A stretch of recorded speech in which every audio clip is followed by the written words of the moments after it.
Hi, my name is Jim Downey, and I feel entirely unapologetic about being Conan O'Brien's friend.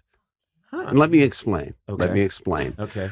There are many figures in our society who contribute an enormous amount to our culture, and people who have unconventional personal lives, and yet they seem exempt from criticism.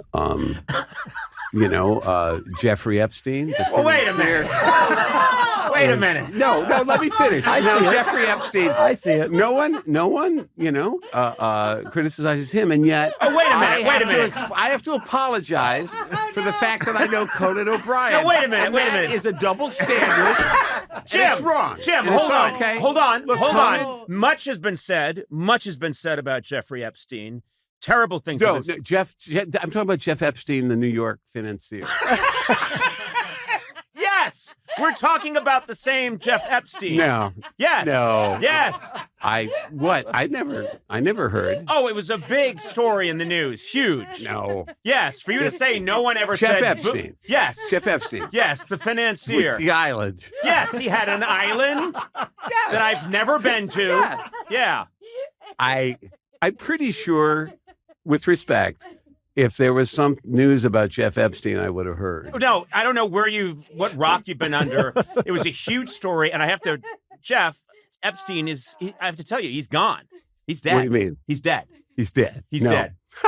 Sorry, nice try. If Jeff Epstein were deceased, I'm pretty sure I would know about it. Now, I admit I've not. Probably since the pandemic, I have not talked to him. That would make sense. Sense. He's been dead for a number of years, Jim. I'll tell you, there's one easy way. Let's call Ghislaine Maxwell. No, we're not calling Ghislaine Maxwell. Why not? Okay. She's in prison.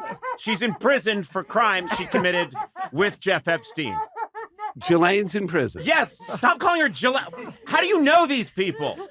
Jim. Conan. Jim. All right. Jim, listen. Okay. Listen I'm just saying, I'm your friend. You know what?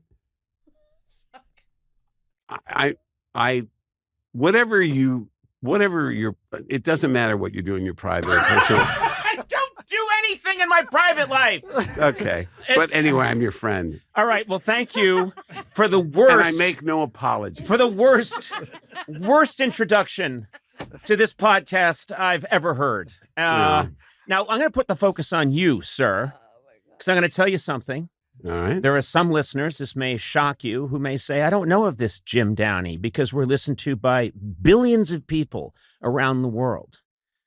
A lot of people in Asia, Pacific Rim countries, and they may not be familiar with Jim Downey. And I want to explain to them right now that you are considered the greatest comedy writer, possibly, of the mid to late 20th century, petering out very rapidly in the early 2000s. Yeah, that was when you just hit a wall. You brought me to Saturday Night Live as a young pup. You launched so many careers. You are intimidatingly funny, and you are referred to by many comedians as the great comedy writer, the great comedy writer that we all revere.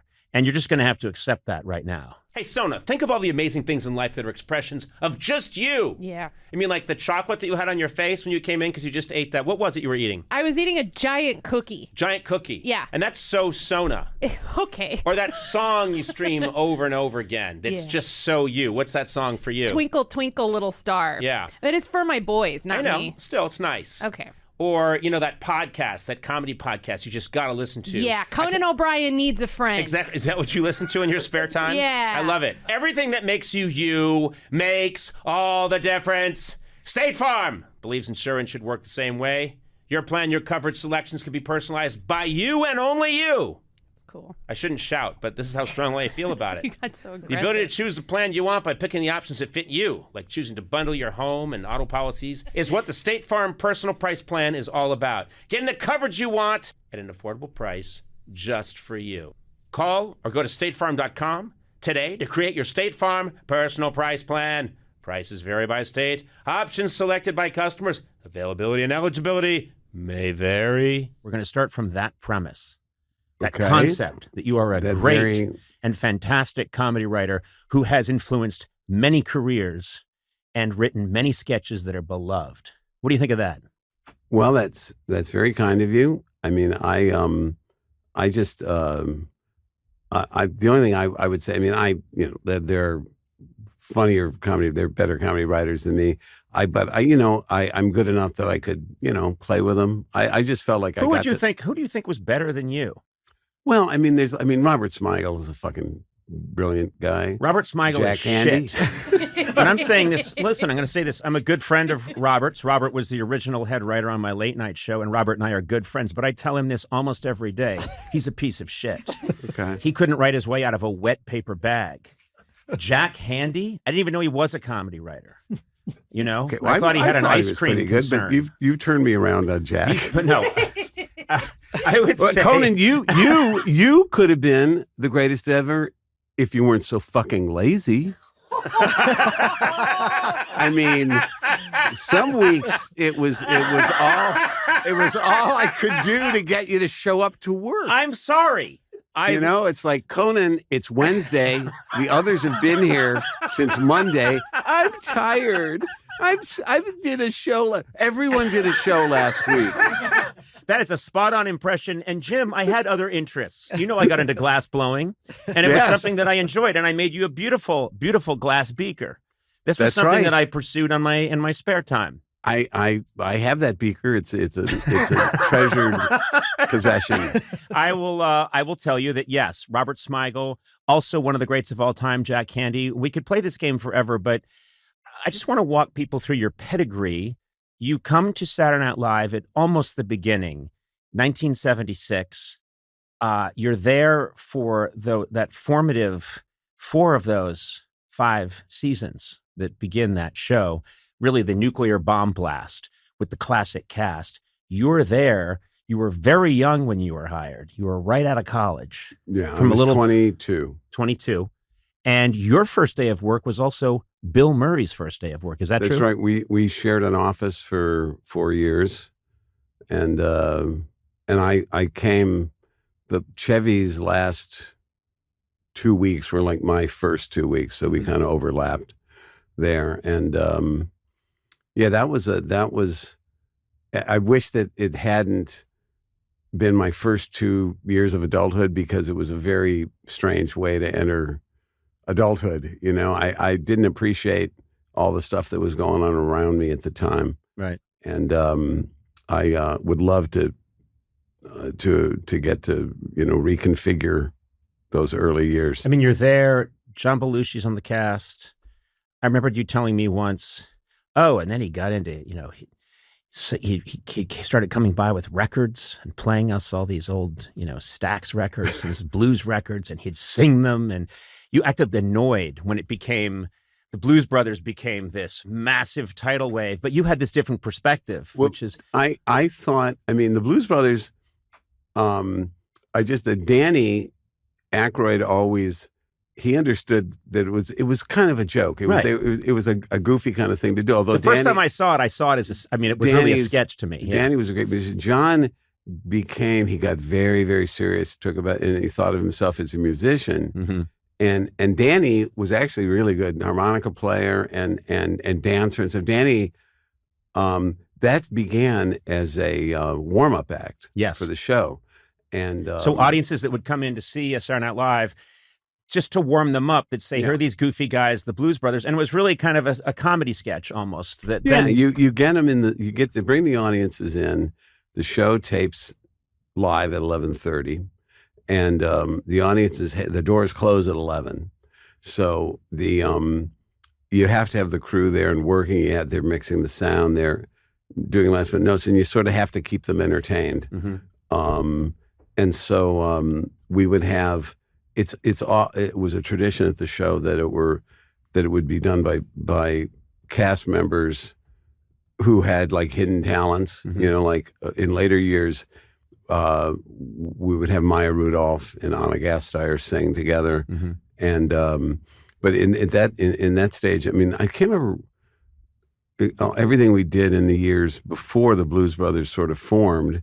But initially, I mean, Danny may have a different take on it, but it was definitely like a comedy thing. We were having fun with it, and the audience fucking loved it because we had our house band, as I know you know, incredible had some house of the band. most incredible, like, you had to know a fair bit about music to write, but it would be like, wait a minute, the Howard Johnson is your tuba player, the Lou Marini, the Al Rubin, the the David Sanborn. That was our fucking house band. Yeah, and that was Howard Shore was the band director then.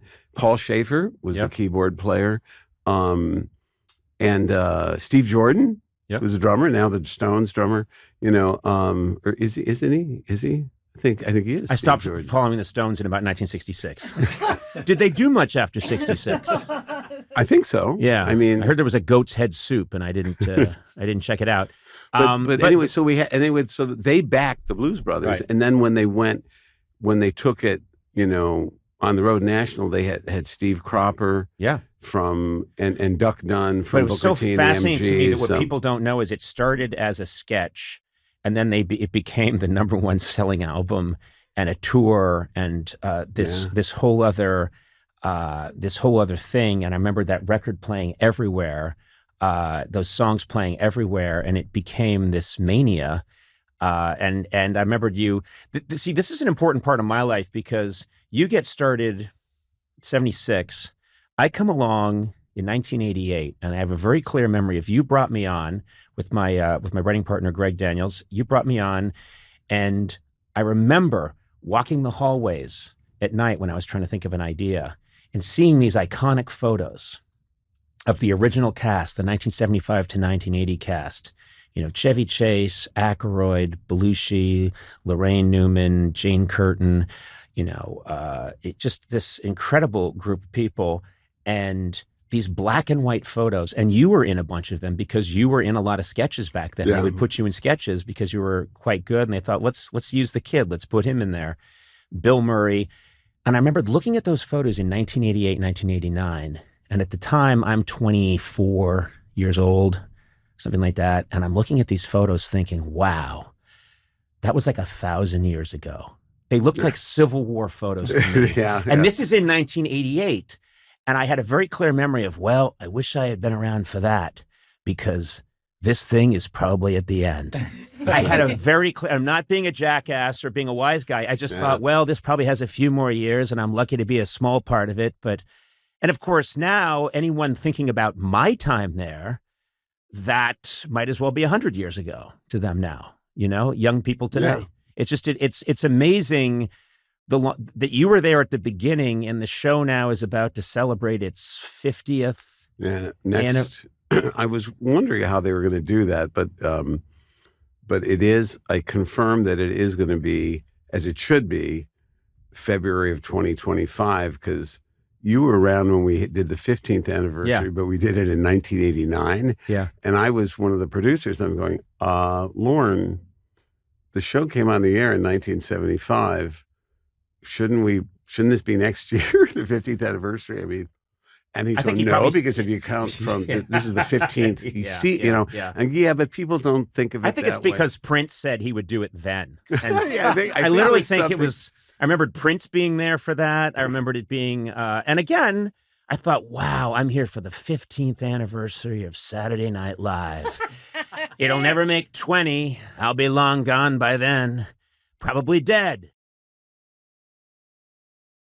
You're there for that very potent experience. You're so young, and you wrote so many classic sketches. What are a few of your favorites from that era, say 76 to 80, a couple that just resonated with people, but they also were personal favorites of yours? Well, a lot in those days, almost everything was written by groups of people because it was a small writing staff. So I think we had like maybe 9 writers, maybe, and so we'd write. So a lot of things were the product of 2 or 3 writers. Things that I wrote entirely by myself, that I began to develop a specialty that of foreign language pieces. Yes. I wrote a game show called Quién es más macho, Oh, which yes. was I remember that. Yeah. it started with a friend of mine who grew up in Colombia and who speaks just 6 languages fluently, but he used to tell me just the hilarious stories about American television shows from the 50s that he grew up watching, and their Spanish titles. I know. I mean, I love the Spanish language. It's actually a majestic sounding Beautiful, language, gorgeous but musical language. I know it's much more. It's a much grander language than English, but there's something about American 50s stuff. So like, there was a show, now maybe you've heard about it. I'm sure no one in this room is old enough to have actually seen it. Now, I'm barely old enough, but Sea Hunt, starring Lloyd Bridges, who was the father of Jeff Bridges. And it was about a guy who was a scuba diver and the different things he does. This is in the 1950s. And the Spanish title was Investigador Submarino.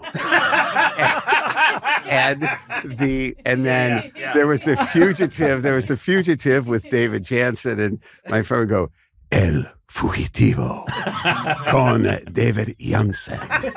And so and I'm trying to remember but there was a bunch of Los Intocables. The Untouchables. Untouchables, yeah. And Los Intocables con Roberto Stack. and so this shit just cracked me up. And so, and then the other thing was, we started talking about the concept of macho, and it began with, we were watching Welcome Back, Kotter.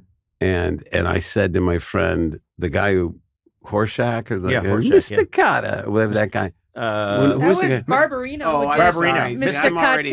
Cotter. I was like too old for Welcome You were Back too Kotter, old for Welcome Back Kotter. This maybe and I'm you guys watching can it in keep me grade honest, school. but there was someone whose character was sort of effeminate or something. Wasn't there? Yeah, who was that guy? Might have been Horseshack. Yeah, I think it was Horseshack. Okay, Yeah. I don't know. But anyway, I just said. Played by Ron Palillo. I just said. Oh, good. I just said. Thank you. Thank you. It was like Ron Palillo no es muy macho, and that started this thing where we started getting into macho. So the idea was, it was a game show, and the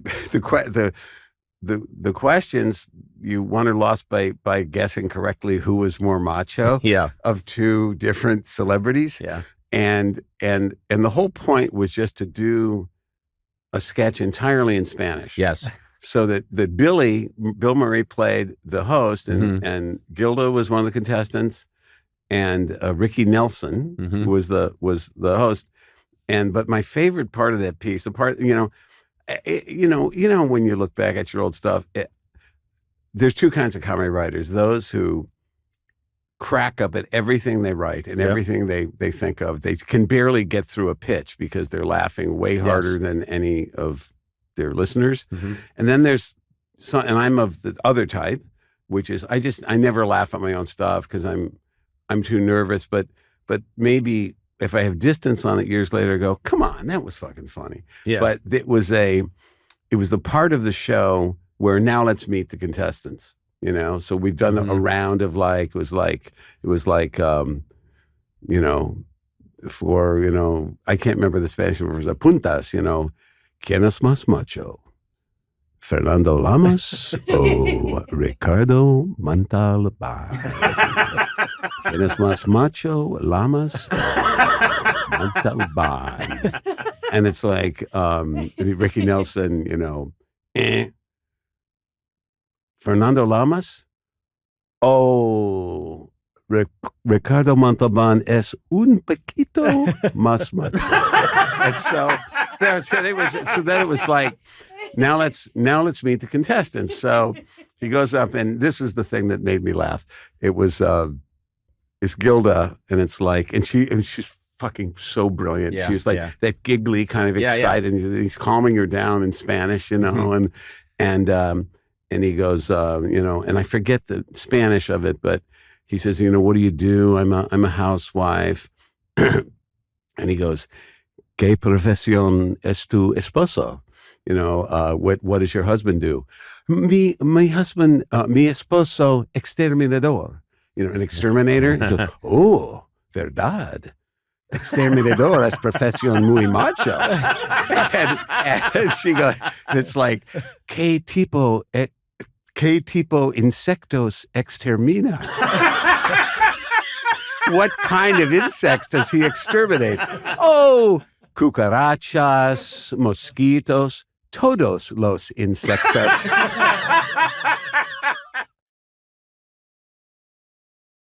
I have to bring up, I can't go anywhere in this world without people stopping me and saying, I'm sorry about Norm Macdonald.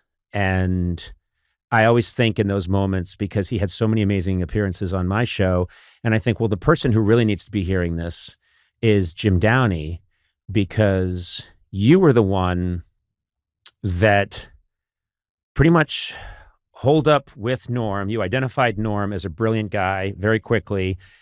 You wanted him to do Update, and then you and Norm really crafted that Update, which has become, I think, the iconic performance, recognized today as the iconic performance on Update of all time. Norm, you were working with Norm, and there's a quote here I just want to read back to you. What I did like about the way we approached Update was that it was akin to the punk movement, what the punk movement was for music, just stripped down. We did what we wanted. There was nothing there that was considered to be a form of cheating. We weren't cuddly. We weren't adorable. We weren't warm. We weren't going to do easy political jokes that played for clapter and let the audience know we were all on the same side. We were going to be mean and, to an extent, anarchists. And I think that's a perfect distillation of what I don't know where I said that, but it's basically the thing with Norm, there were so many, first of all, he was really, really smart. Mm-hmm. He was very intelligent, and he had a great look. I always said about our Update, if you watched it with the sound off, mm-hmm. you couldn't be sure you were watching a comedy broadcast. It could have just been a sort of a low-tech news show, mm-hmm. Like OAN Network or something. It could have been, you know, and it didn't have like a lot of goofy kind of stuff. Yep. And Norm could speak. You could write fairly complicated jokes for him, as long as you had a good writer, good editor, making sure that it wasn't, you didn't give him too many words, because anyone's going to trip over if you create like a little minefield. But Norm could speak. He could speak beautifully. He could land things. He was clipped and precise. His older brother, Neil, is a CBC newscaster. Yeah. And so Norm had what we call the perfect straight line going for in terms of his look. And he just had a great sensibility. Also, he hated easy laughs and what my colleague Seth Meyers, he coined the term clapter. I think he did. Always give him credit. It was either him or Tina Fey. I can't remember. I'd hear different people. Or Oppenheimer. One of them came up with it. But clapter is a perfect thing for that kind of like lazy, just finger in the wind kind of, sucking up to the audience. Trump sucks. Yeah. And then you get applause. We might even agree with that politically, but come on, they deserve more than that kind of shit. So just challenge them with stuff, even if it's going to maybe make them uncomfortable. Like, oh, I don't like laughing at that, but that's fucking funny, so I'm going to have to laugh, you know? Yeah. And so I'm trying to think of examples of what I'm talking about, but we would do, and of course the OJ jokes. Well, here's the thing. Were a huge part of that. So the OJ trial happens, and OJ, the murders, and then the trial, and and this is where I really thought you and Norm Macdonald seize that moment, because you can have the right tool, but if you don't have the right moment, you don't have it. And I always think in any great movement, whether it's the Beatles in '64 or Sex Pistols, 76, you have to have the moment too. You just can't have, the two have to come together. The OJ trial happens, and you and Norm are writing these jokes that are so fucking fantastic. They're just razor blades. And Norm is the perfect person to deliver them. There's one you wrote, which I could try and do, but you might remember it exactly. But it's a picture came up of Johnny Cochran testifying. Oh, yeah. I think I know what you're talking about. And OJ sitting next to him, and Cochran standing there, and he's holding the knit cap. The knit cap. The knit cap that was found at the scene. And Norm, in his Norm-esque way, says, well, the defense had a bit of a bad day today at the defense trial when Johnny Cochran testified and held up the knit cap that was found at the scene of the murder. He was going on about the knit cap when suddenly he was interrupted by OJ, who said, hey, easy with that. That's my lucky stabbing cap. Yeah. And I remembered that being an ice bullet that went through my heart. It was so... That's my lucky stabbing hat. Yeah, it's my lucky stabbing hat. And the thing is, and you know this too, he would say something like that, and I don't know where my camera is. It's there, I guess. That's my lucky stabbing hat. Yeah. And he would hold in this way that nobody does. Hold and hold and hold. And he would do it for a joke that killed, as that one did. But he'd also do it for a joke that he liked, or that you liked, or that you guys liked. Yeah. And if it got nothing... It was like, it wasn't, some people said, you're punishing the audience for not liking the joke. No, we're giving them enough time to appreciate it. But, it's funny, you mentioned, I decided years later, because you have to have distance on this stuff to realize that a lot of, there was a through line to our OJ jokes, which was him, it was all cell phone stuff. Yeah. So that the standard OJ joke would be, so it would like that one you just did. I think the way we got into it was like, though OJ may not have helped his case when he blurted out. Yes, yeah. Of course. Hey, easy with that. That's my lucky stabbing hat. But there was one that was like, was OJ Simpson high on drugs the night of the murders? Absolutely not, says a defiant OJ. And a simple test of any of his blood found at the crime scene will prove it. And then there was one like indignation. Indignation is so good. There was one. When like O.J. Simpson had been criticized because the first Mother's Day after the murders, he played golf in Scotland. Yeah, and it's like this weekend, O.J. Simpson playing golf in Scotland was heavily criticized for missing the first Mother's Day. And not spending the first Mother's Day since Nicole Brown Simpson's murder with his children. And angry Simpson responded, idiots, I didn't spend Mother's Day with my kids because I killed their mother. And so it's basically, but there was one,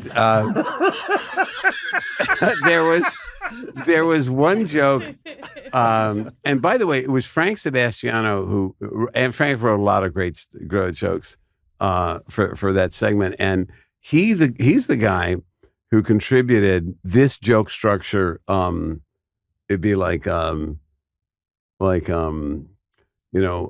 several Navy warships have joined the search for an overturned thing in some of the most shark-infested waters on Earth. Also joining the search, the sharks.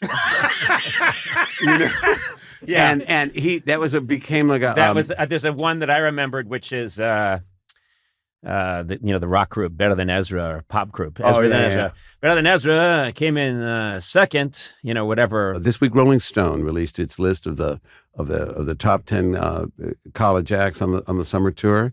At number 1, Better Than Ezra. Number 2, Ezra. He also had one that was we could do these forever, but he was talking about kickboxing. And he was just like, and he's doing update. And he said, of course, popular is kickboxing, an incredible martial art that combines whatever the art of like punching, the martial arts of punching, karate, with kicking. And he just stares. And, because kicking on its own sounds like such a lame... There were two more I wanted to bring up because I was Norm and I would spend like insane amounts of time obsessing over the precise wording of a joke. Yeah. And I remember there was one that I thought actually benefited from our kind of neurotic attention to detail, but it started off as a joke about Penthouse magazine had this cover story, which even if you didn't read Penthouse, you would see the cover on newsstands, and it was this week, shocking photos, alien autopsy. Mm-hmm. This is Penthouse magazine, so they claim to be actual photos of an alien autopsy. So the joke we started out with, which I think would have been good enough, was this week Penthouse magazine released its much-awaited photos of an alien autopsy. According to those who've seen the issue, the photos were sharp, clear, and easy to masturbate to. And so anyway, then I thought, like, you know what?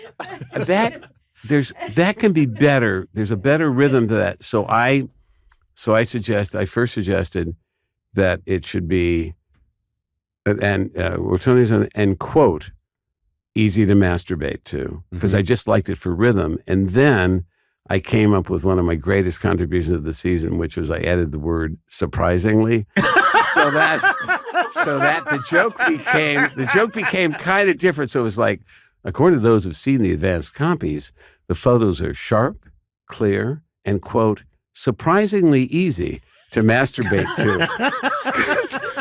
You got this image of a guy going, at first I didn't think this would work, but God damn it, this is fucking hot.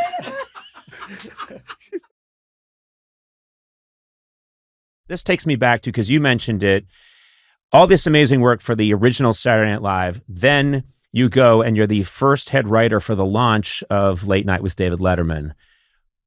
Well, Merrill Marco was the very first head writer. Yes. I took over for Merrill, who was at the time Dave's live-in girlfriend. So you can imagine the pressure of and she desperately. I'd been a fan of Dave's morning show that he did in summer of 1980. That only lasts about 6 months. That's the summer that I was a senior in high school, and I saw that, and it tore the top of my brain open. I just thought, what is this? It was my mother who turned me onto that show, and because it was a daytime show, so it's the kind of thing I wouldn't have been exploring at that time of day anyway. And she said, "I think you'd really love this. David Letterman is marvelous. He's just so funny." And so I started, and I go, normally I don't go to my mom for movie recommendations or TV, but I said, "Fuck, this is really funny." And so when he started his late night show, he made an inquiry about my availability, and I just wanted to meet him. So I knew I was committed to this film thing that ended up going nowhere. But so I did. So I went in and I said, and I had a package of stuff and from the show, right, and some other ideas, and they said, "Oh, we really love your stuff. We want you to be the head writer." And I said, I do want to do it, but can we rain check it and do it a little later?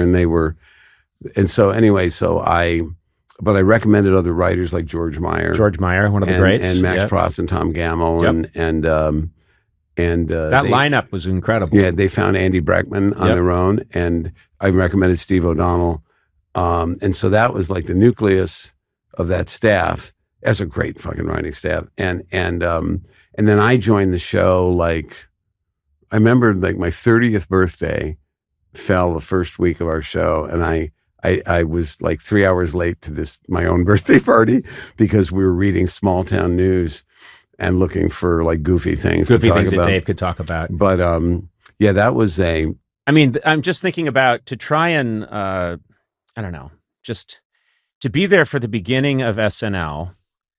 And then to be there at pretty much the beginning of Late Night with David Letterman. And as you know, it's the beginning of these shows that's always, to me, the part where the real foundation gets laid. the sensibility is set, and I think that's true of so many of these shows. I think it was true for my show, and then you can evolve it beyond that. But it's really that beginning that's so crucial, and to have that experience. I mean, I remember that show was the show. I'd have given my bone marrow to work on that show. That was my dream, was to work on that show. Okay, and I applied and got very close and didn't get it. And is then, that true? Yeah, I never knew applied. that. And then it was just that was after I was gone. Yeah, after you were gone. And then you're at SNL, and then I get hired at SNL. You know, my life has changed so much, Sona. Has it? Yeah, let me tell you how.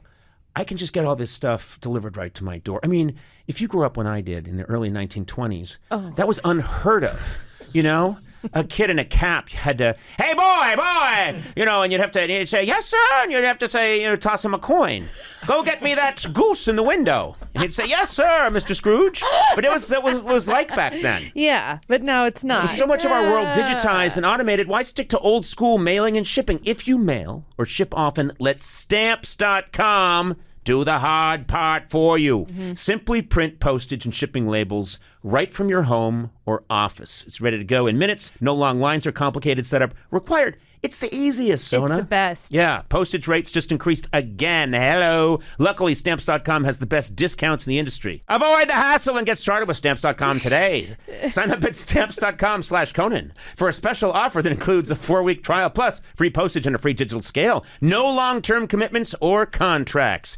Just go to Stamps.com/Conan. You kind of, you appreciated whatever thing I had, you appreciated it right away, and that meant the world to me. Like that was a huge deal for me. I think anyone would have in my position. I don't think you were like a, you know, it wasn't like you were a diamond in the rough. You know, well, I think anyone, you were like, yeah. It was. What I remember is you told me, you identified something. You said, Conan, you're very funny when you're back on your heels. You said when you're slightly off kilter and playing a part where you're kind of off balance, it's very funny. And I think I've thought about it since, because you put that in my head, that in all these years, 30 years now of being in front of the camera, it's my recovery that people really laugh at. Do you know what I mean? A lot of the time, it's my it's my readjusting myself and saying, well, what I meant was in that kind of Bob Hope, Woody Allen way. And you know, just a couple of weeks ago, Harrison Ford yelling at me, going, okay, all right, well, you know, you have to understand, and that's what people really like. It's the you identified it very early on, which was it's a great move, and yeah, I mean. But I mean, you do all kinds of things that I think are really funny. But I'm also a contortionist, which you didn't know. Yeah, I can get my leg completely behind my head. Oh, don't do that. No, you want to see? Oh, that's a terrible ripping when I do it. I've always believed that God is in the details, that it's a drag and you sit there and you have to try and get it right. But I think Twain says the difference between the right word and almost the right word is the difference between, you know, lightning and a lightning bug. It's just like that when you get the right wording, when you get it just right, it makes a difference. And I think the work that you and Norm did on Update is proof that you guys worked really hard. You got fired for it because unfortunately one of the people at the top at NBC was a good friend of OJ's. Was his closest friend. Was his closest friend. And you got fired for that, but you've always thought that was a kind of a proud moment for you, because a lot of people reached out when that happened and identified that was the wrong move. I had so many. I mean, it was really. I have to say, I'm not the most sensible person in my personal life. You probably know me well enough, Conan, to have picked that up. But I'll testify to that. I didn't. I'd gotten divorced that year, basically, so I was sort of, you know, I maybe I was feeling kind of, you know, it's kind of ornery and like, but certainly, and also like with a little less responsibility, Norm, I know, took it much harder than I did. I sort of looked at it philosophically and said, you know what? It's like, the A.E. Housman poem, To an Athlete Dying Young, before fame outran the man, kind of thing. And if that's, maybe I have that backwards too, but anyway, we were yanked off, and maybe that's better than risking that where you peak and then it's downhill. You stick around too long. Yeah. And we didn't we weren't put in that position of having to, to make that decision. It was made for us. But I know that Norm, the story about that, I know you know this story, but I think people who are fans of Norm deserve to know this about him. The network went to Norm and said, we want to get rid of Jim Downey. And we just want you to know, you're cool with that, right? He said, no, if you can't fire him. If you fire him, I quit. And they go, that's crazy. I mean, he's not helping you, the segment's too mean or whatever. And he said, well, no, I'm not doing it without him. And he never told me that. And I didn't hear that for years. I heard it from some network executives. And and part of everything else, if that had been me, that would have been, you bet Norm would have heard, You would have talked about it. Yeah, of course. I mean, come on. Norm didn't, I mean, he was very stoic, old world. He came from a different century. Oh, yeah.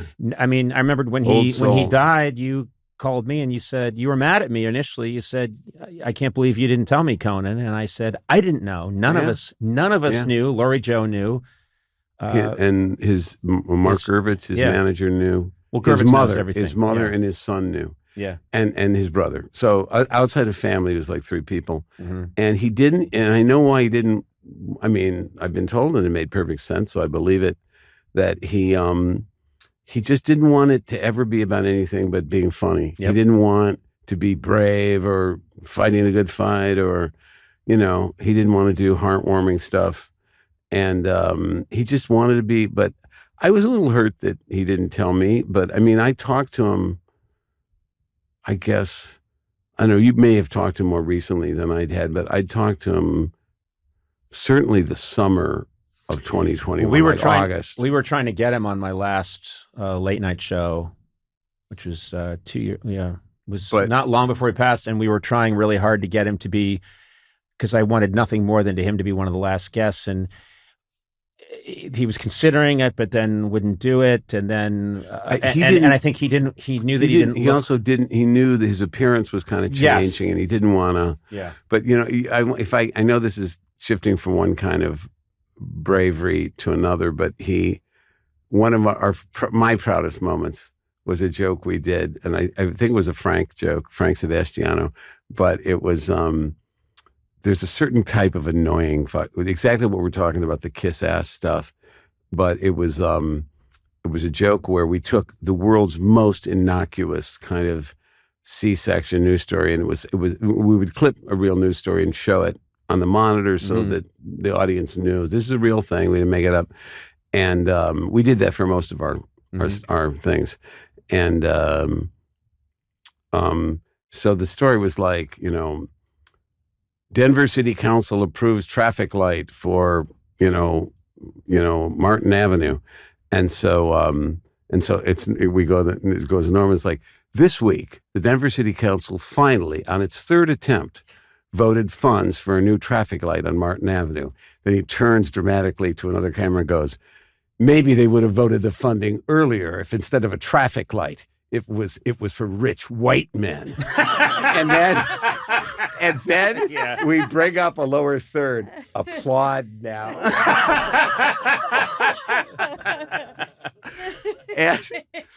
But that's the kind of stuff that there's not really a great place to laugh in that joke. Right. But that's a thing that, like Norm, we would do our run through, like we would work on the jokes a bit during the week, but mainly Friday night. And that's when especially I would do a lot of rewriting and refining, and then I'd run through stuff with Norm. And then Saturday we do a run through, and then we're always screaming. We were always kind of late, getting in the studio really late because they were, come on guys, we're losing time. So we'd come down, do our run through, and we'd make a few kind of changes, maybe think of some things for Norm to add, and then we'd have a dress.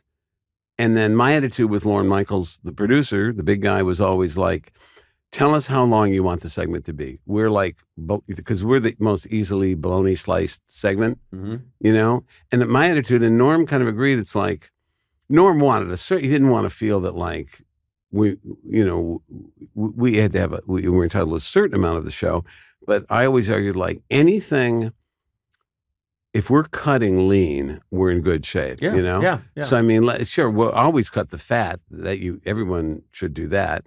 But if we also have to give up something we don't want to give up, it's probably a good indication. It's... And anyway, if it's something, a lot of our stuff can be done next week, you know?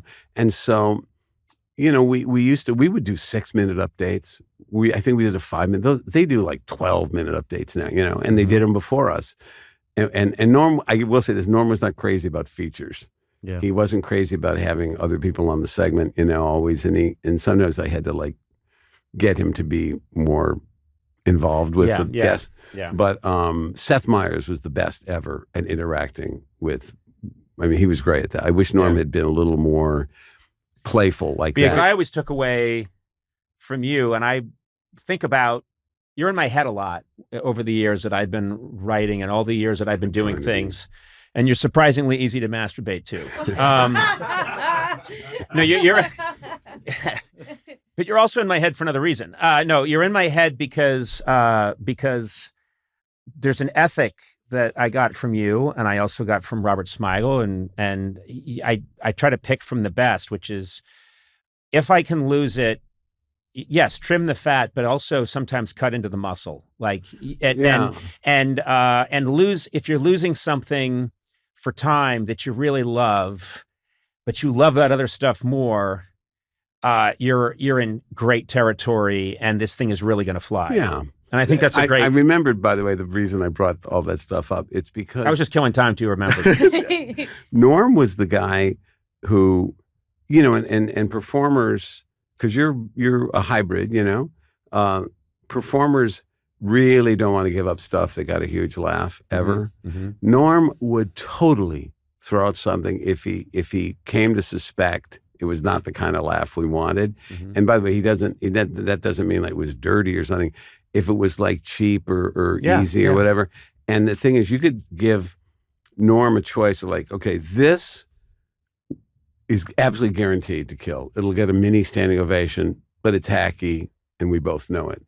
This is guaranteed to die. I promise you we'll get, you know, death camp silence. But it's fucking brilliant. Norm would unhesitatingly go for the silence. You know, but I would go, yeah, I would too, but I'm not the guy out there. Yeah. He is. And I always fucking love that about him. He would never reject something because it's funny, but they're going to laugh, you know. And I had fights with people that you and I both respect who just, oh man, it killed. You go, yeah, but come on, man. Hi, my name is Jesse Eisenberg, and I feel unconflicted, maybe for the first time in my life, about something, but in this case about being Conan O'Brien's friend. That's so sweet. Yes. You're a man who's filled with conflicts. You're a walking bag of conflicting feelings, right? And yet somehow it's floated away during this moment. This is the only true happy moment you've had in your life. Yes, this is my nirvana. And as you can see from my posture, it's a miserable nirvana. It's a miserable nirvana, but this is the best it gets for you, Jesse. That's true. And when you leave this podcast, it's back to the pit of misery. But I know you do many of these shows, and I'm hoping to get back here one day. Oh, I don't think so. I'm going to chase this dragon. I'm going to quickly recap that I met you many, many, many years ago. You did The Squid and the Whale. I think it was the first time I met you. Yeah. You must have been, how old were you then? I was 21. 21 years old. Yeah. And I just adored you immediately, I think. And then I've mentioned this before, but several days later, one of the loveliest handwritten notes I've ever received showed up. I've mentioned this last time, but, and I thought, this guy's different.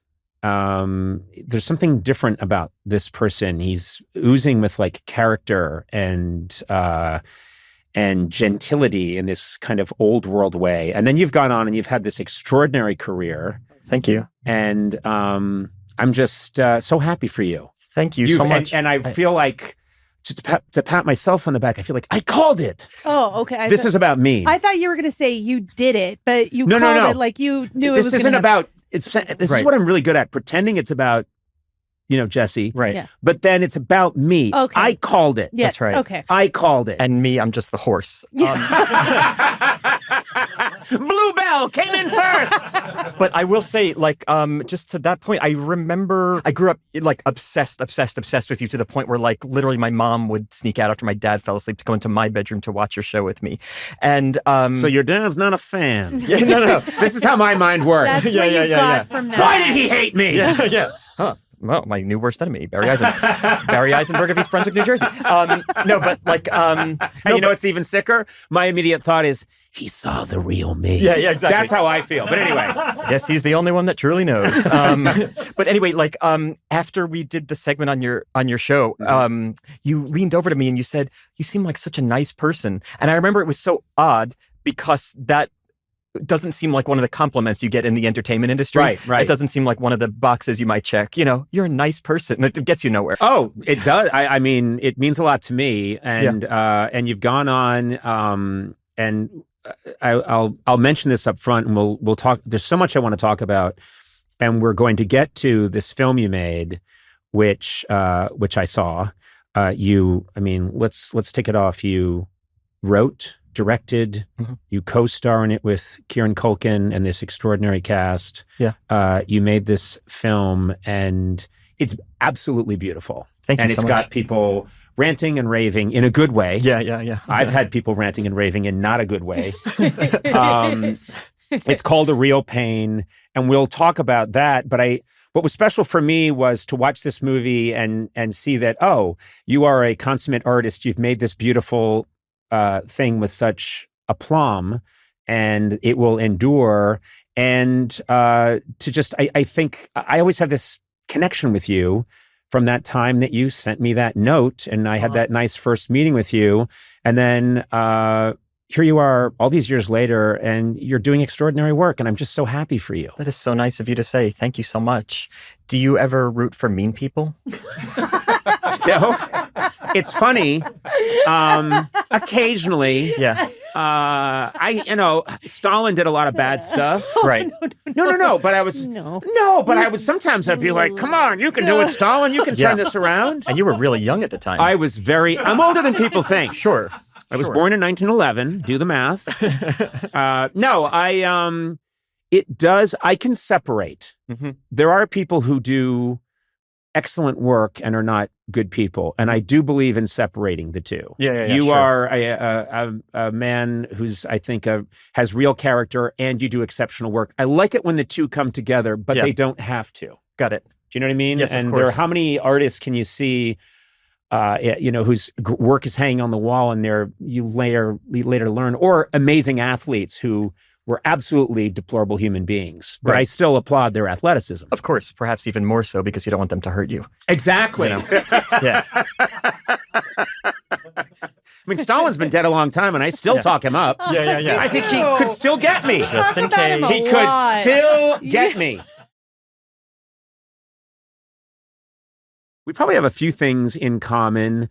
I grew up with my share of anxiety and hated going to school. It was over only years later that I realized I just really didn't want to leave home. I didn't want to leave my house, but I still to this day can remember the carpool ride from my house on Kennard Road to the Michael Driscoll School, and every second thinking, okay, we're not there yet. Just filled with that kind of, like your mouth tastes like aluminum. You have so much anxiety. Yes. And I've later thought, well, I hate to say it, but it probably contributed some things to me. I know. And I know that have this struggle too. Yeah. And I've had many therapists and many people tell me, well, you didn't need that. You'd have been, you didn't, and I don't trust them. No, it's like Dumbo's feather. I think I needed that. I don't know where you come down on all this. The exact same kind of confusion as you do, and the exact same conversations with therapists as you've had. I always think, there was like maybe a parallel universe version of me that was kind of happy and is an accountant.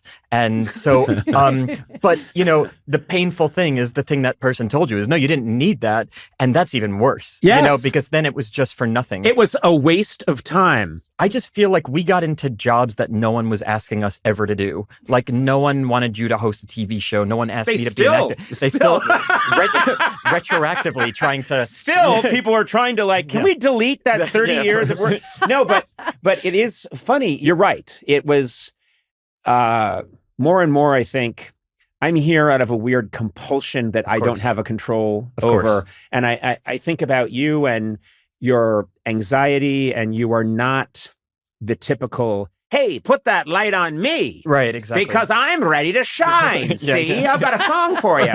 But something pushed this young, anxious kid. I mean, I know that you were so anxious as a child getting on the bus to go to school.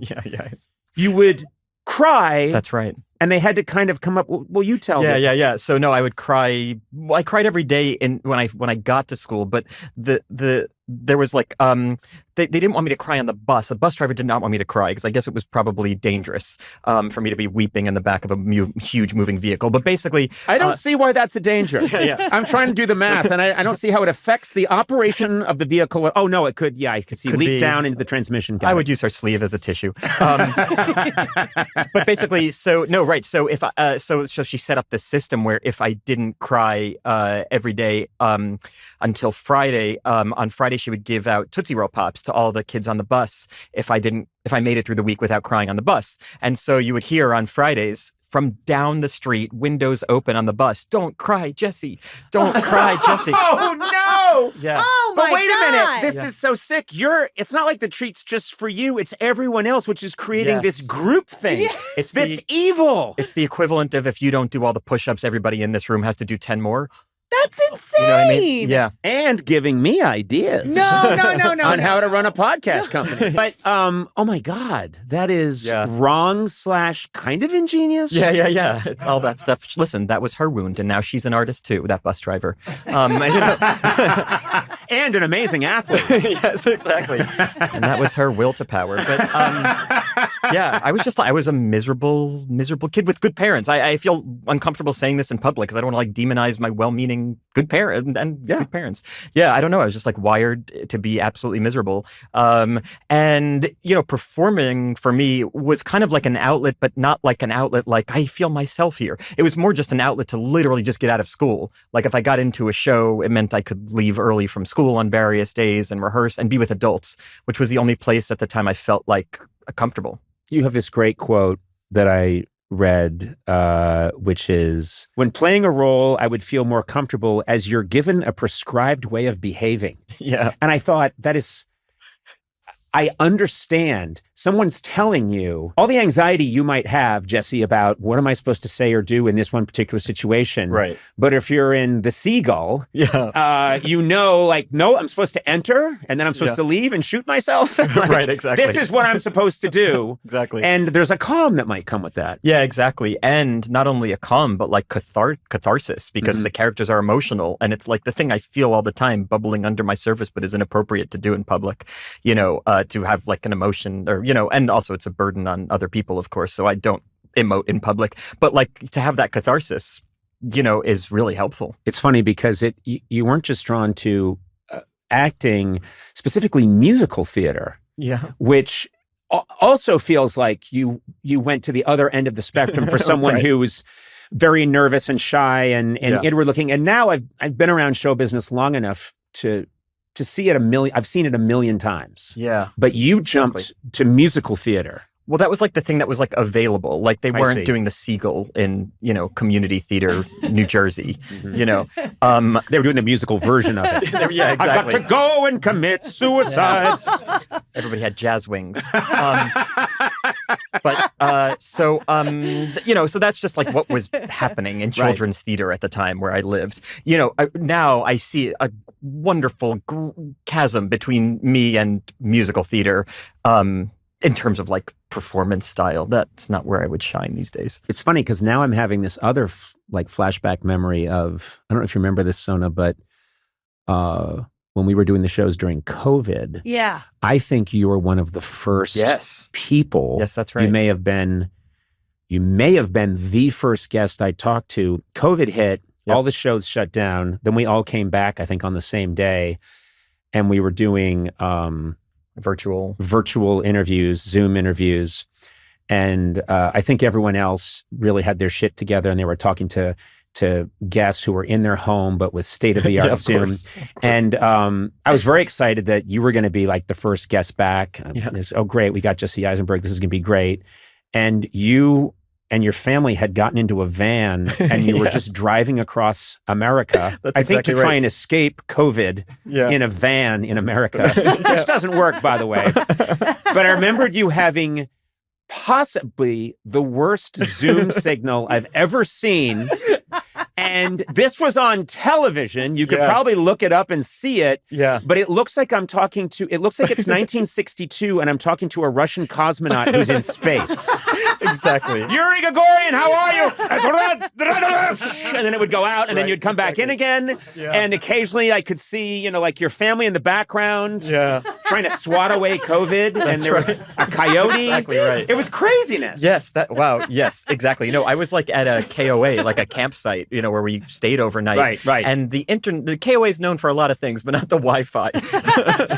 So it was pretty bad. Yeah, sorry about all that. Oh no. Hey, I'm remembering it. Yeah. What I've remembered is those are the things I remember in show business. There have been many, flawless, perfectly executed Technicolor interviews that I'll never remember. Yeah. But I just remember you in a baseball cap and your family trying to outrun a virus in a van. Yeah. Long story short, it caught up with us. Caught up with a lot of us. Yeah. Ultimately. Yeah. The only one who didn't get it, Sona, who ate garlic, right? Yes, I ate garlic. Lots of garlic, lots of lemon. Yeah. But I did eventually get it. Right. So even garlic can't outrun COVID. Wow, not even the root. Garlic. Not even the root. I know. Wow. But Gourley, who's not here, has never had it yet. Really? Yeah, he's never had it.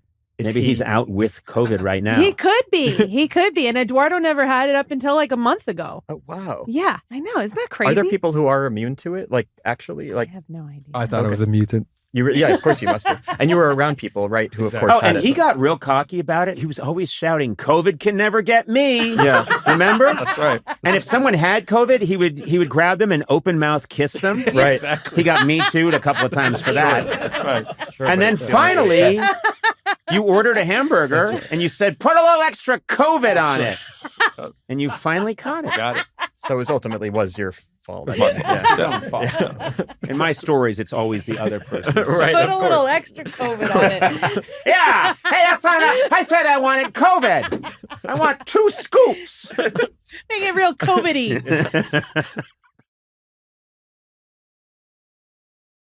I would love to tell a Norm story. Yeah. You really moved me at the memorial, and I love Norm. He was when I was a very, very beginning comedian, my first real legit road gig was emceeing his 7 or 8 shows at Catch a Rising Star in Princeton. This would have been about like 90, 91. Norm was not famous. He was this sort of like hot young comic coming out of Canada. And he wasn't famous here. He hadn't done Letterman. He hadn't done really much here. And it was a big gig for me. And I'm hosting Norm shows, and this is when Andrew Dice Clay was the #1 comic in the world. And Norm was so different than that. Yes. Yeah. But comedy was hot, so the club was packed every night. And Norm had this weird accent, and his jokes were long, and they were often absurd, and the crowd was. It's 7 shows. He probably bombed 3 of them. Yeah. And he killed the other 4. They either got him, they either loved him or they hated him. And when he killed, we'd go backstage and we would play poker until the next show. When he bombed, inexplicably, he would go to the exit and say goodbye to every single person.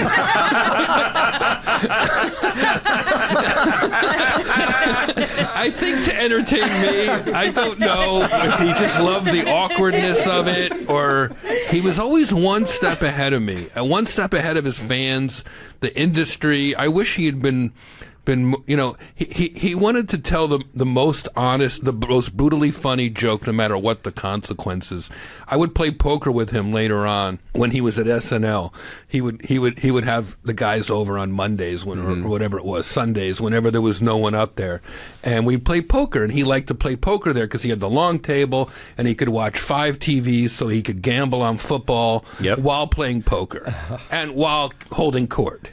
And it was so much fun for me. And then he said, come back Saturday, come hang out at the show. So this is an example of Norm just not giving a flying fuck about anybody. Like, he just wanted to make people laugh no matter what the consequences. And Rosie O'Donnell was the host of the show that week, guest host, and height of her fame with Penny Marshall. They were like this famous team, and they'd done a big movie together. And Penny by now is like a big movie director. And I'm in that hallway, where the pages are, where the desk is, and everybody kind of, congregates in that area. It's crowded. It's 10 minutes to showtime, and I'm standing there with Norm and a bunch of writers and pages and whoever else and our guests, and Penny comes in with a baseball hat and sunglasses, head down, just kind of big timing everybody, just cutting through the crowd, celebrity style, and Norm starts going, he starts pointing at her and screaming, Laverne! Laverne!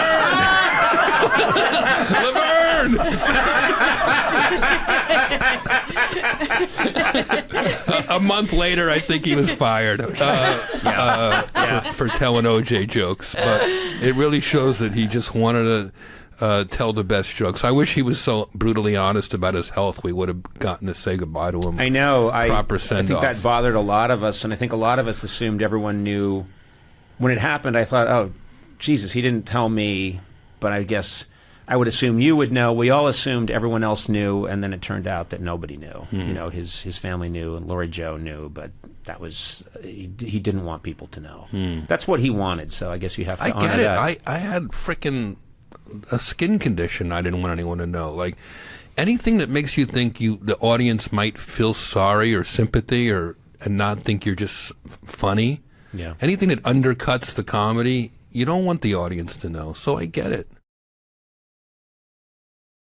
You touched on the fact that we've lost Bob Saget, Gilbert Gottfried, Norm Macdonald, all in a relatively short period of time. Yeah. It almost feels like a conspiracy. Yeah. I mean, these really uniquely talented people.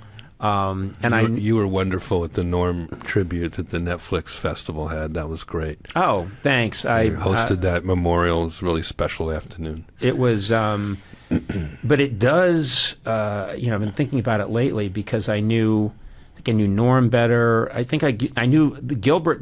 Gilbert used to do tons of bits for us over the years, and what I remember about Gilbert was he was the most. The difference between backstage Gilbert and on-air Gilbert was the largest difference I think I've seen in a performer. He was so quiet. He just wanted to take food from the craft services table, put it in his pockets and get it home to his rent-controlled apartment. That's so what he mostly wanted to do. So odd. But he was so, I loved him. But he's so sweet, so sweet. Him. And he was one of the first, when I first got out of school and was in New York, I went to a comedy club, and I barely knew who he was, and the crowd was, they said, ladies and gentlemen, Gilbert Gottfried, and he came out on stage and he went, thank you, please, no, thank you, please, it's too much, sit, thank you. And then he kept doing that for maybe 11 minutes. And people at my table were getting, I didn't know them, I was just sitting in, but people at my table were getting mad. They were getting mad. And then there's silence, and he's going, I beg of you, please, it's too much. How can I reciprocate? And he kept going, and I was dying. My jaw fell off. I was crying. And then, of course, he got the crowd back again, but I thought, the balls on that guy to do that. He was one of a kind. Talk about fearless. I spoke at his funeral, and one thing that I said that day that, he did this joke on my Netflix Bumping Mike special about skull fucking his dead grandma. So now I'm at his funeral. That old chestnut. Now I'm at his funeral, and I'm looking at his wife, and he has kids. A 13-year-old and a 15-year-old, and he had this whole other side to him. Yeah. He was a great dad, and I love his kids. I took his son to see Billy Crystal's amazing new musical the other day, and I know that both sides of Gilbert. So here I am at his funeral, and I'm talking about how Gilbert's comedy is fearless and subversive, but yet he was so lovable, he could get us to laugh at a joke about skull fucking a dead person. Then I looked at his coffin and said, not so funny now, huh, Gilbert?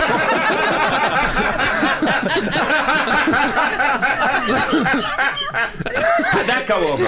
Well, we buried him in a soundproof coffin just in case, because he was very loud. And a wonderful, wonderful person, a unique person, a one-of-a-kind type of individual, and he will be missed.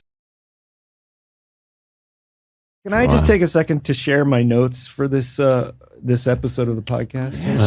Yes. Perfection, erotic, ideal. Yep. Wow. That was just what Wow. today was. There we That go. really was. Yeah, I got it. to. We should do. We have many more hours of. You have fun to come. have. You have to come back because my time with you is serious. I'm going to be sincere, and it's hard for me to do that. But you're one of my favorite people. You really are. You too, me. And I just absolutely love talking to you. And it is whenever we're together, whether it's been on the show or this podcast, it is unlike any other experience I have, and it means a lot to me. And so when I heard that you were going to come in and inaugurate our new studio, my head blew up. It exploded. Well, me too. I've been looking forward to this terrifically, and these are my favorite. These are peak experiences for me. And people come up to me on the street anecdotally and say, "You and Conan, you and Conan, you and Conan." See, we got to do something. They do. Well, I think so too. I've been screen tested, and apparently it's not good. It won't be a film, but maybe an animated project. Something where my face is mostly hidden. And you're singing authentically a lot. I like that. And I just saw a documentary about, or some kind of thing about talk show, the history of talk shows and the current. Yeah. Did you see this one? There are many of them. I don't watch those. I love them all. Yeah. And this one particularly said, here's why amongst the current crop in the last few decades, Conan O'Brien reigns supreme. He's cracked the code, and why he's at the pinnacle of what this needs to be right now, Whoa. et cetera, et cetera. Huh. Yep. Well, Are you I saw it, and uncomfortable? no, I'm not uncomfortable. I Okay. just don't believe that exists. They're talking about this Conan No, O'Brien? he makes a, and he makes a good. It's He an tells you Irish. why. It's an Irish Conan O'Brien. This guy makes a very good case for exactly why. It's a very erudite and. There is a guy named Conrad Orion in Dublin who's huge, and he's really cracked the code. That's very cool. Well, That's it's very true. nice. It's true. It's true. Well, Jeff, and you all together. I mean, I'm really starstruck with nice. all of you. Oh, come on. Stop it. Movsesian. Jeff Goldblum. Movsesian. You pronounced my name right. Movsesian. There should be a perfume, not obsession, but Movsesian. I'm wearing the new Movsesian. Oh my God, it's going to smell like garlic. yeah, I was going to say. Ooh. And gourley. And And lamb. gourley. Is it, how do you say, what's that vowel exactly? Is it Gore. gore, like Gourley. gore, like Yeah. gore? Gourley. Gourley. Yeah, although when I went to Ireland, they said it's girly. Ah, curly. Is it really? Yeah. Yeah. Well, they were just saying, you seem kind of girly. Yeah, I think so. You seem girly to me. Yeah. I said it's girly. He goes, no, it's girly. Oh, trust me.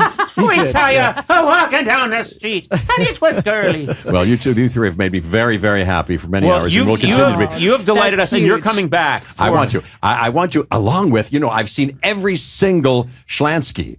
Oh my God! Every single Schlansky. Really? No, I laugh out loud over and over again. I see them multiple times. No, and it's all true. That's the one thing. I've been in the darkest regions, darkest, most remote corners of the world, and people will literally come out from behind a rock and say, Schlansky, is he being real? And I'll go, yes, he's being real. And then they go back under the rock. You're never funnier when he's driving you mad. It's just great. Oh, great, my God. Great. Well, we anyway, got to get it back. You know what? I could go on. Mr. Goldblum, Mr. Jeff Goldblum, you're the finest man that ever lived. Conan Christopher O'Brien. Oh, my God. Wow. Yes, you are the finest man that's ever lived. No, you're better. Yeah. Sorry. You're better. I'm taking you to a Sizzler. Yeah. We're going. Let's go. Langustino.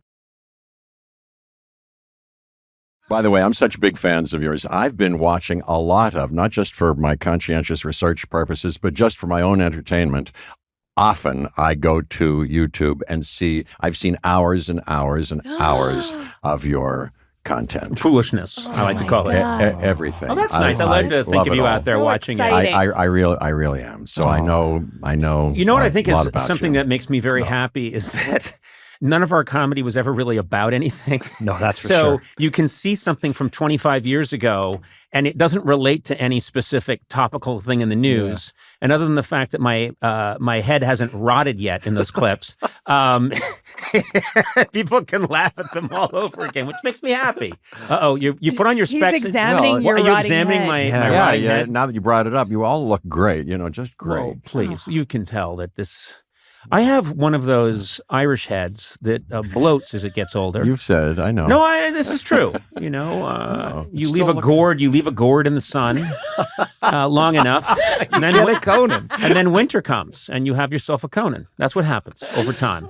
But I will say this: I love talking to you because you're staring at me and you're examining every. I like your glasses. You know why? You know why? We had a conversation. I think Yes. I introduced you to these. You did. This Now, company, I will admit freely That's a that nice my thing. style guru and my lifestyle guru is Mr. Jeff Goldblum. How can it not be? And I'll tell you why. He is a tall, good-looking drink of water. And whenever he's wearing something, I think, well, wait a minute. We have somewhat similar. Well, hold on. Okay. Sona's about to really correct me. Let's say Jeff had you're been in right. an accident at some point. Then Jeff and I would be very similar. That's all I'm saying. You guys have very different vibes. Well, no, I'm not talking about the vibes. Okay. I'm talking just about when he is a tall man and he knows how to dress. Right. And I love, so during commercial breaks, often when he was on the show, people always wonder, what do you talk about with people? I can always tell you what I'm talking about with Jeff in a commercial break. I go right to, oh my God, those shoes, and I have large feet, and you have large feet, and he'll say, oh my boy, oh yes, well, and then so I remembered once you came out and you were wearing these wonderful glasses that you really carried off well, and I said I must wear those glasses, and I asked you, and you acted as if you were telling me where the secret ring was that would unlock the universe. You went, oh my boy, oh yes, Jacques Marie. What is it? Limage? Jacques-Marie Mage, yeah. Jacques-Marie Mage. Oh, and he said, oh, my boy, I'll call ahead. And then you described going downtown, and there's a secret knock, and a corridor, and a passageway. And sure enough, they're the greatest glasses. Did you go? How'd you get them? Did you go to see? I went with Sona. Yeah. Sona came. You went with to me. Jerome to that Yes. studio. Oh yeah, Yes. and I'm sure he greeted you and met you and showed he you was everything. wonderful. Everybody was wonderful. But I mean, I have done this several times. We were doing something together that was not my project and not your project. We were recording something together. I remember the day. And I do. And you walked in, and I could never find jeans. I have a very unusual build, I'll say. And come on. anyway, what the sound? Was that sorry. a nocturnal? What's your emission? inseam? What's your leg? We have a long leg. You have a fine leg, I think. What's your inseam? I have a very long leg. We'll say it together. Ready? Here's our inseam. 1, 2, 3. 36. I'm a 36. I'm a What just 36. Yeah, what? Is it really? Why did you? No, You I said you were oh. 30. Well, I was afraid. I Oh. was afraid to go. I have a 36? long inseam, and so Long. So anyway, I see this gentleman come in, and he's wearing these amazing jeans, and I said, "Oh my God, Jeff, where'd you get those jeans? He went, oh, my boy. I never said, oh, my boy. Oh, my boy. Never said it. Oh, good. Oh, and he went, oh, my boy, you simply must. Oh, and then you said, I'll never forget, you said, the Schaefer Garment Hotel. That's right. What? And it's this Robert place. Schaefer. Yeah. You said, the Schaefer Garment Hotel. And I go there, and you said, just go.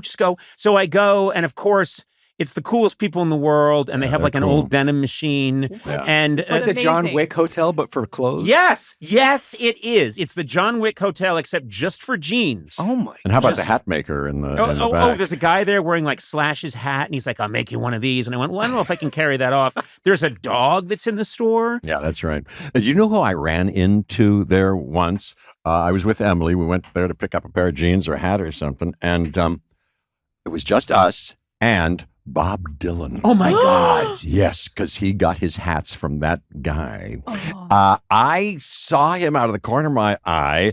I had really important business. I was talking about hat, and he came in, and before I could say anything to him, he left. But I think Emily, I don't know if she said anything. Wait, either. you didn't go up to him? No. I wish I had. Bob I Dylan. think I mean, I've told this before, but I met him once. Oh. I got pushed to the front of I went to see some concert of his, and I was backstage, and someone pushed me to the front of a line, and there he was, the great Bob Dylan. It's my one chance to meet him. And he all this conversation stopped, and Bob Dylan looked at me and he went, I know you from the TV. I've heard that's right. That's right. True. Yeah. It's true. The TV. He said, I know you from the TV. And just then, the other person backstage was Vice President Al Gore. And so all I hear is, I know you from the TV. And then I heard, Conan, it's me, Al Gore. And then I'm like, what is this event?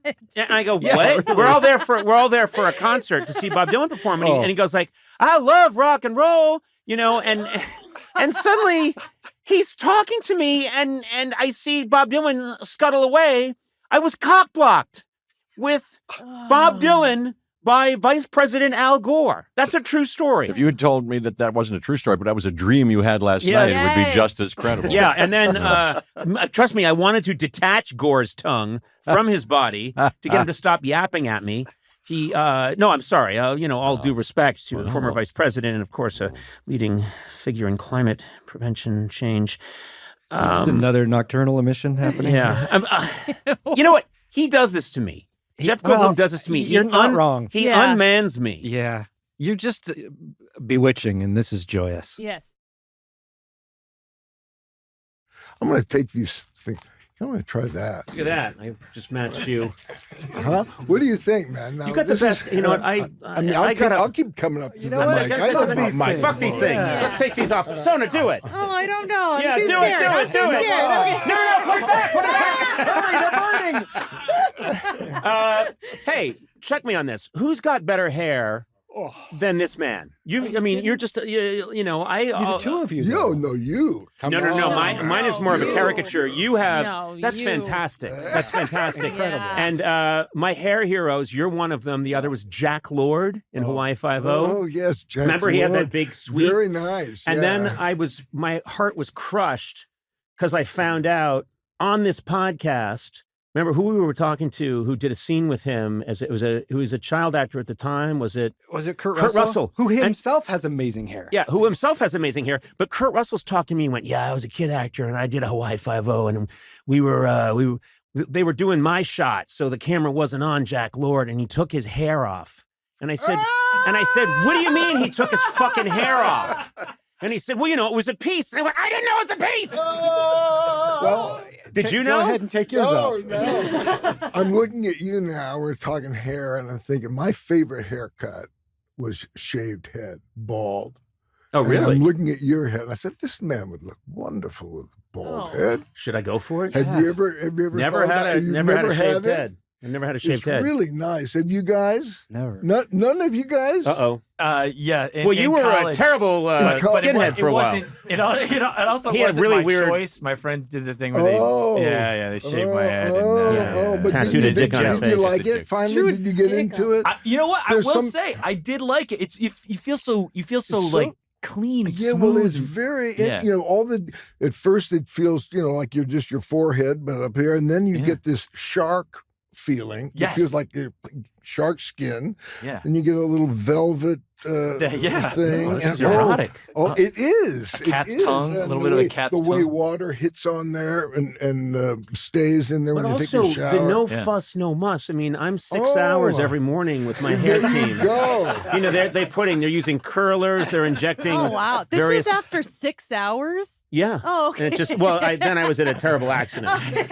My hair saved my life, but it shattered. I I don't think I would shave my head because it's such a part of my identity that I've been pretty much reduced to, like, I am a Woody Woodpecker cartoon, you know, like I'm not even a person anymore. I'm a cartoon character. I was going to ask you, did you use now I'm saying this is a silly question because I'm imagining, of course you did, but maybe I'm wrong. Did you put product in your hair and work that? Yeah. That, You know, that thing. Jesus, look at that. Zeus. I know. Zeus is in the house. Look at that volume. How do you have do no it? idea. Did you work it? What was your product? Like there was Prel? okay, I'll tell you exactly what it was. Yeah. I got into rockabilly.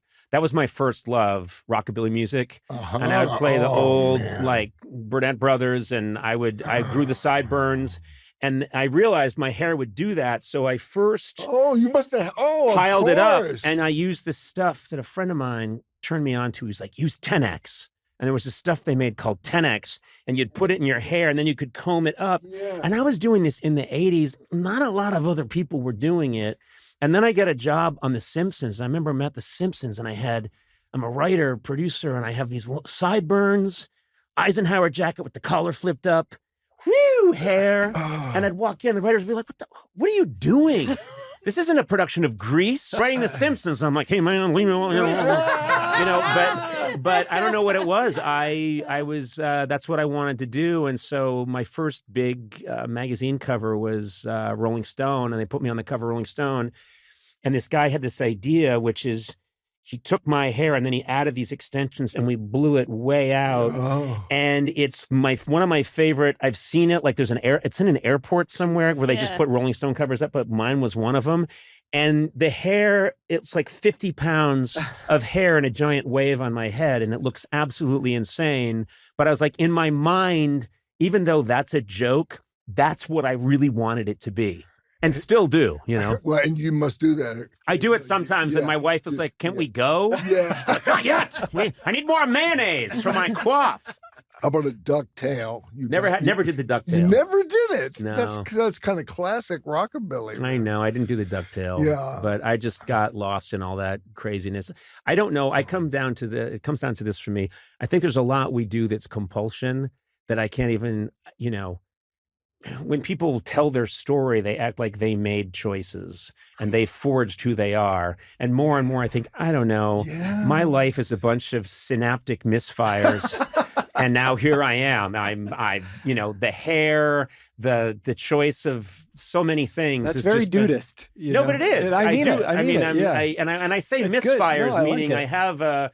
I don't know. It sounds absurd for me to say I made any of this happen. I didn't make any of this happen. I'm here talking to you, and I don't know. You're one of my all-time favorite actors, people, and you're here talking to me. I didn't make this happen. This just happened, and I couldn't be happier. There's this guy Sapolsky, Mm-hmm. you know, who's saying there's no such thing as willpower. That's you're not in control at all Mm-hmm. from the very, you know, from the circumstances that you come out of. I don't know. I kind of feel mixed about that. You feel? Yeah, I do. Huh? Because it maybe lets us off the hook too much. Yeah. Well, yeah. Because then anyone could say, yeah, I just murdered 8 people and left their bodies by the roadside, but that's just what I did. Yeah, you know, you're I like, know. no. Well, and he's big on the crime. All those people in jail who we say you're bad. He's saying it's the circumstances. You know, Yeah, a lot of times from that's the true. very, very beginning of all how it turns out. Yeah. I think it's kind of. Don't you feel life is so paradoxical? You know, there's not one way, one thing. I think it's kind of both. You know, maybe it's only willpower. I don't know. I'm going to take these things. I'm going to try that. Look at that. I just matched you. Huh? What do you think, man? Now, You got the best. You know what? I'll keep coming up to the mic. I love my mic. Fuck these things. Let's take these off. Sona, do it. Oh, I don't know. I'm Yeah, too do scared. it. Do it. No, put it back. Put it back. Hurry, they're burning. Hey, check me on this. Who's got better hair than this man? You're just, you know, The two of you. No, you. No. Mine is more of a caricature. You have. That's fantastic. That's fantastic. Incredible. And my hair heroes, you're one of them. The other was Jack Lord in Hawaii Five-0. Oh, yes, Jack. Remember, he had Lord. that big sweep. Very nice. And yeah. then my heart was crushed because I found out on this podcast.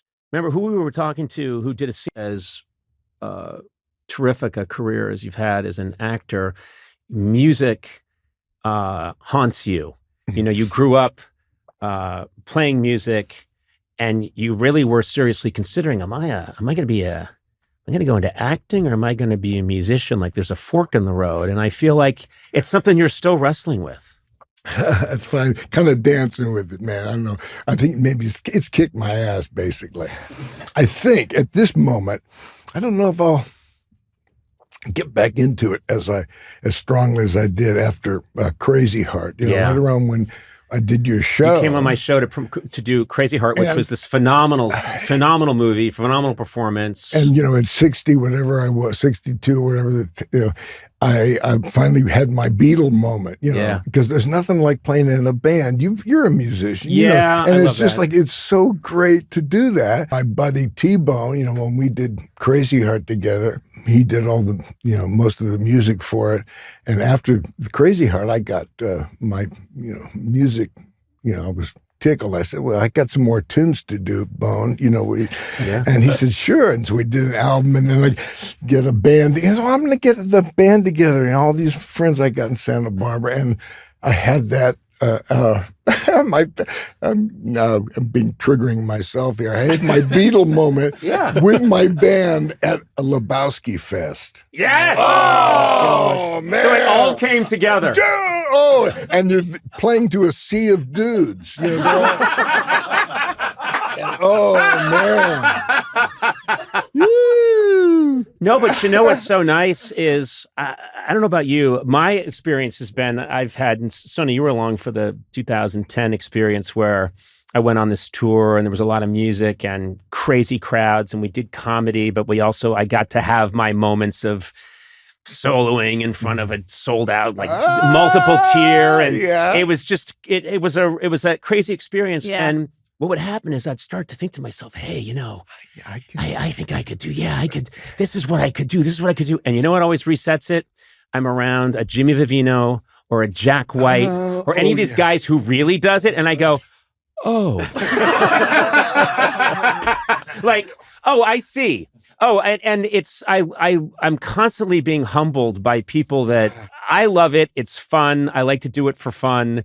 But if this was something I was meant to be doing, I'd have been doing it when I was 7 years old. And that's comedy for me. So that decision was made. I didn't have to make it, you know? Yeah. Well, now when you say wrestle or struggle, that's a really, you know, this thing about comparison and everything. Mm-hmm. You know, when we had all this downtime with the strikes and COVID and all that stuff, and different guys did different things during that time. You must have seen Inside, right? That guy, Bo Burnham. Oh, yeah. Well, fantastic. Weren't you impressed, man? Bo is phenomenal. Oh, phenomenal talent. Yeah. That movie, the eighth grade, you know, he's phenomenal talent.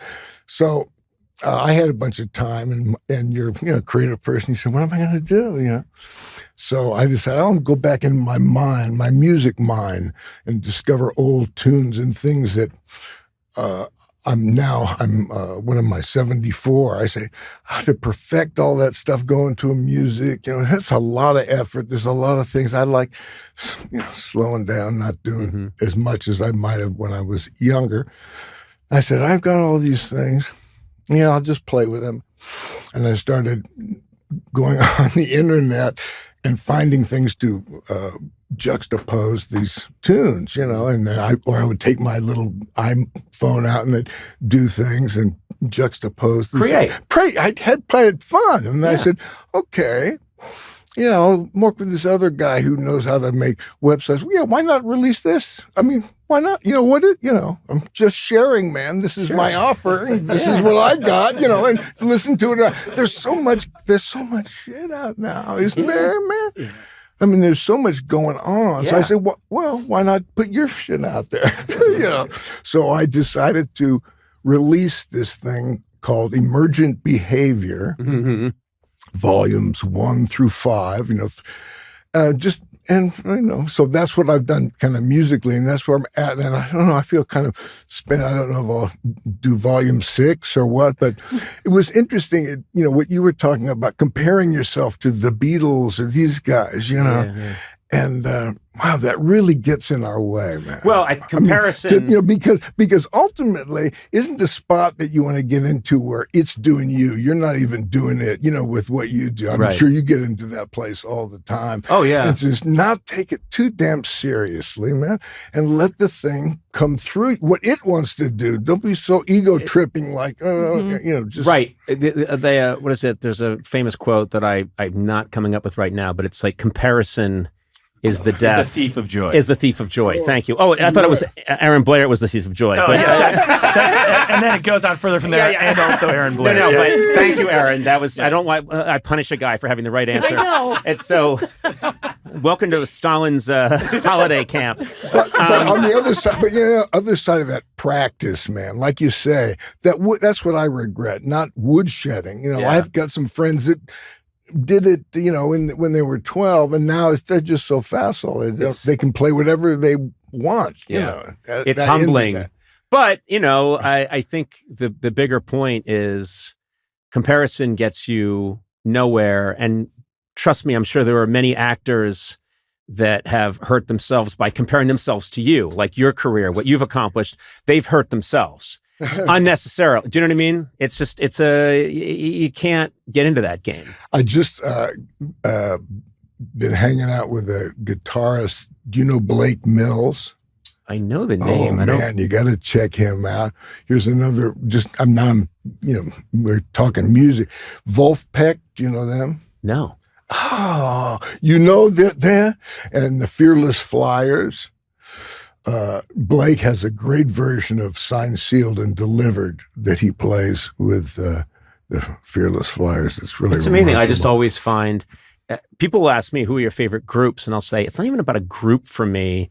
They're just certain songs, that I hear it, I have to learn how to play it, and I can't stop playing it. And sometimes it's by a very obscure musician. Yeah. I don't really know if they've gone on, what else they've gone on to, but it just grabs me by the throat, and then I have to do it. I just have to learn it, play it, until everyone around me is so tired of it that I'm asked to live in the yard. And then I'm...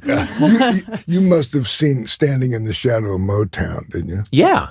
Wasn't that a great movie, man? Also, you narrated, I believe. I narrated. You narrated the history of rock and roll. But you also narrated. Didn't you narrate the Creedence Clearwater Revival documentary? Because that was great.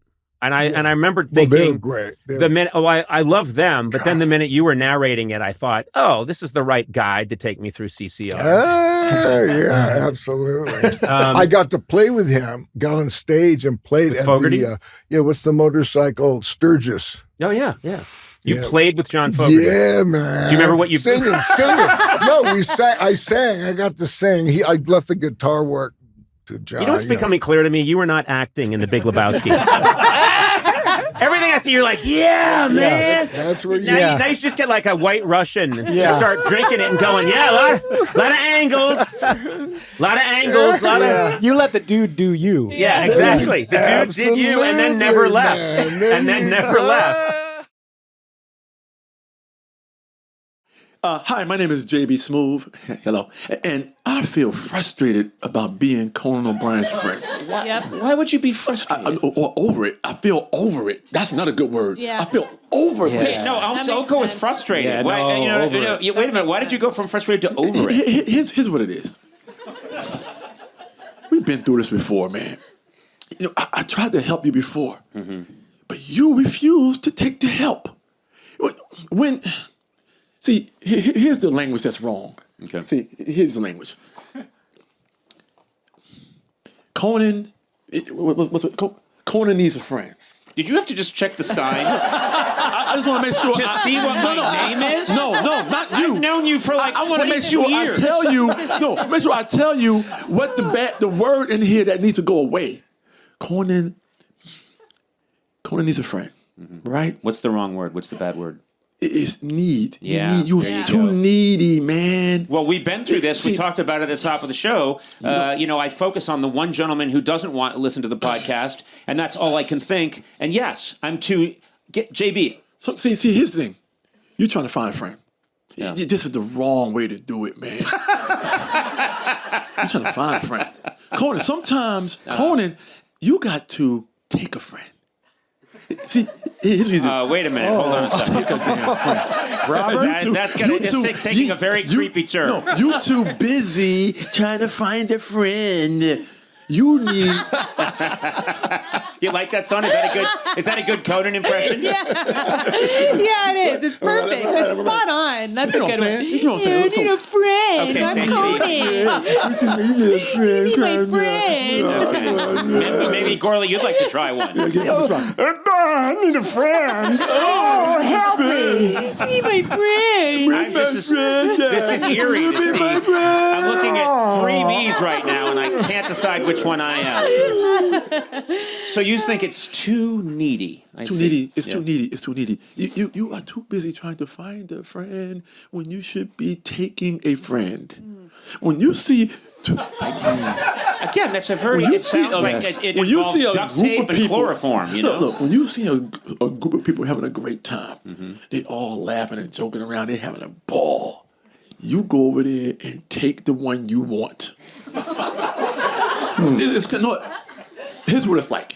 You watch those old movies and they be in those ball dresses and they're dancing in the middle of a floor. There's a big ball, and people the ladies have a long ass dress on. Everybody keeps stepping on that shit. A long ass dress. Yes, we all know what a ball is. The dude got his fucking JB, back. we know what a ball is. The dude got his back all taut and shit. His back is taut like this. His fucking nose in the fucking air. He's dancing and shit. And then some dude comes out of nowhere and taps him on the fucking shoulder. Yeah. May I cut in? You gotta cut the fuck in on somebody. You right. gotta cut in and say, you mind if I borrow your friend for a little while? And you proceed to dance with that motherfucker. Yeah. Okay. Not literally. No, I know that this is but in your mind. This is a metaphor. I understand. Of course it is. You want me to metaphorically tap on someone's shoulder and say, "May I cut in"? No. And then dance with that motherfucker. See, that's what you're saying. Not listening. No, you physically touch that motherfucker. You tap his fucking shoulder. Oh, you want me to with tap? your fucking middle finger, like, You mind if I cut the fuck in? And you proceed to take him. You take his ass. This is the stupidest thing I've ever heard. In your mind, you're conversing with him, but in your mind, you fucking dancing. Yeah. You fucking dancing. Your fucking head is up. You're long and lean. Yeah. Your back can be taut like this, and you fucking hold your head up proudly. Yeah. And you hold a conversation with this motherfucker and find out if he fits into your fucking square and he's a fucking circle. You got to find out if it's gonna work. Okay. You take that friend. Okay. You lie. You tell him things that you don't have. You everything. you take that friend. You steal that friend away. See, now you're in control. Yeah. You're in control of the friendship. Therefore, you are no longer needy. Yeah, okay. Let's take it That's easy all I'm on those, yeah. I hear what you're saying. I should be a little more, I think, have a little self-esteem, maybe have a little confidence. And it shouldn't be Conan O'Brien needs a friend. Conan O'Brien takes a friend. Takes a friend. Yeah. It changes the whole dynamic. What do you think, Sona? It Do you like this changes idea? you. I do think the wording is a little problematic. The taking part, I'm still confused about. I know you tap someone on the shoulder and then you just become their friend, but I think that I'm a little confused about And maybe a the little bit word take. Yeah, a little frightened too. It's a little. Yeah. Remember there was a Friday the 13th movie, Jason Takes Manhattan? It kind of feels like that. Well, no one remembers that movie. I know, one of all the. Nobody knows that fucking movie. Only You're fans from Pasadena only is thinking stalkers of watch that movie. kind of shit. Wow. Yeah. No, I don't remember that, but I understand what you say. It can be, in this era, you want to make sure that there's, that the other person's interested in being my friend. That's all. No. I'm not saying No. I'm not saying put that person in a chokehold. I'm saying use your charisma. All the shit that's cool about you. Yeah. You see them up there fucking giggling and laughing their ass off. You saying to yourself, I would love to be in that circle of friends. I bet they have a good time all the fucking time. Look at them. They got history. They loving each other. Look at that. I mean, if you just nuzzle your ass up in there. You nuzzle. Are you a good nuzzler? You know what? I gotta use my face and sort of just like a wedge and wedge in there. Nuzzle in there. You nuzzle in there. Role play this where the three of us are having a conversation and you could try it out. Oh my God, I would love to try that. All right, let's try it. You guys are having a good time, and I'm over here. And so we're cool. We're a cool group of people. Yeah, What okay. history we have. Oh my God. Oh, make sure you get there on your mic there. I couldn't believe it, and it's like it just never stops with that guy. He's so amazing. Hey guys, hey, guys. Not right now. Not right now. I need a friend. Who is this I idiot? need some. It's not a good time. Hello. Hey, I'm tapping you, mofo. Well. I'm tapping you. Who's this? I'm going to tap that right now. What? Wait, hold on. No, forget that. No, that's wrong. That's wrong. That's dead wrong. Okay, that was wrong. I took the tapping and Security. then it just went to, That's where it goes You just sideways. maced me, JB. Shit went awry. Went awry fast. You're right. I came in too strong.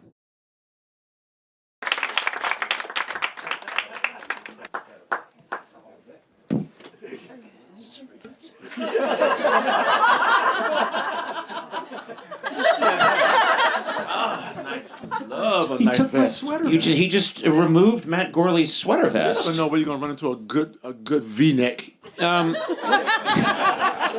And when you find time to get me the fucking sleeves, you get those sleeves to me. You know what I mean? No, let me understand something, JB. First of all, you can't just point to someone's clothes and demand that you have them, or can you at this point in your career? Of course you can. Okay.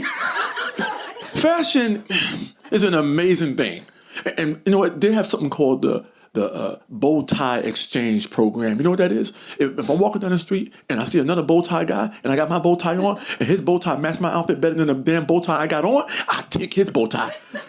Is this a real thing? He has to give it to me. He'll say, wow, my bow tie will match your outfit perfectly. And my bow tie will match yours. And we proceed to exchange goddamn bow ties. Yes. Wait, so where's my sweater vest then? Yeah. You have to give him something now, don't you? No, I don't gotta give him shit. You know why? See, keep it. But you have to have a sense of style. He is doing this damn vest dirty right now. He got on some jeans and sneakers that don't even match the fucking vest. Yeah, I know. The sneakers don't match. Wait, you don't understand. If I do anything more than that, he berates me for looking like a tweed Victorian. You're a grown-ass lad. man. There's no reason why a grown-ass man shouldn't look. And you know what? You need to hang out with me. When I'm walking, it's not all about your clothing. It's about you. It's you behind the clothing. When I walk into my closet, you know what I hear when I walk into my closet? Me. Everybody wants to wear me. They want to wear me. My outfits want to wear me. They want to be around me all damn day.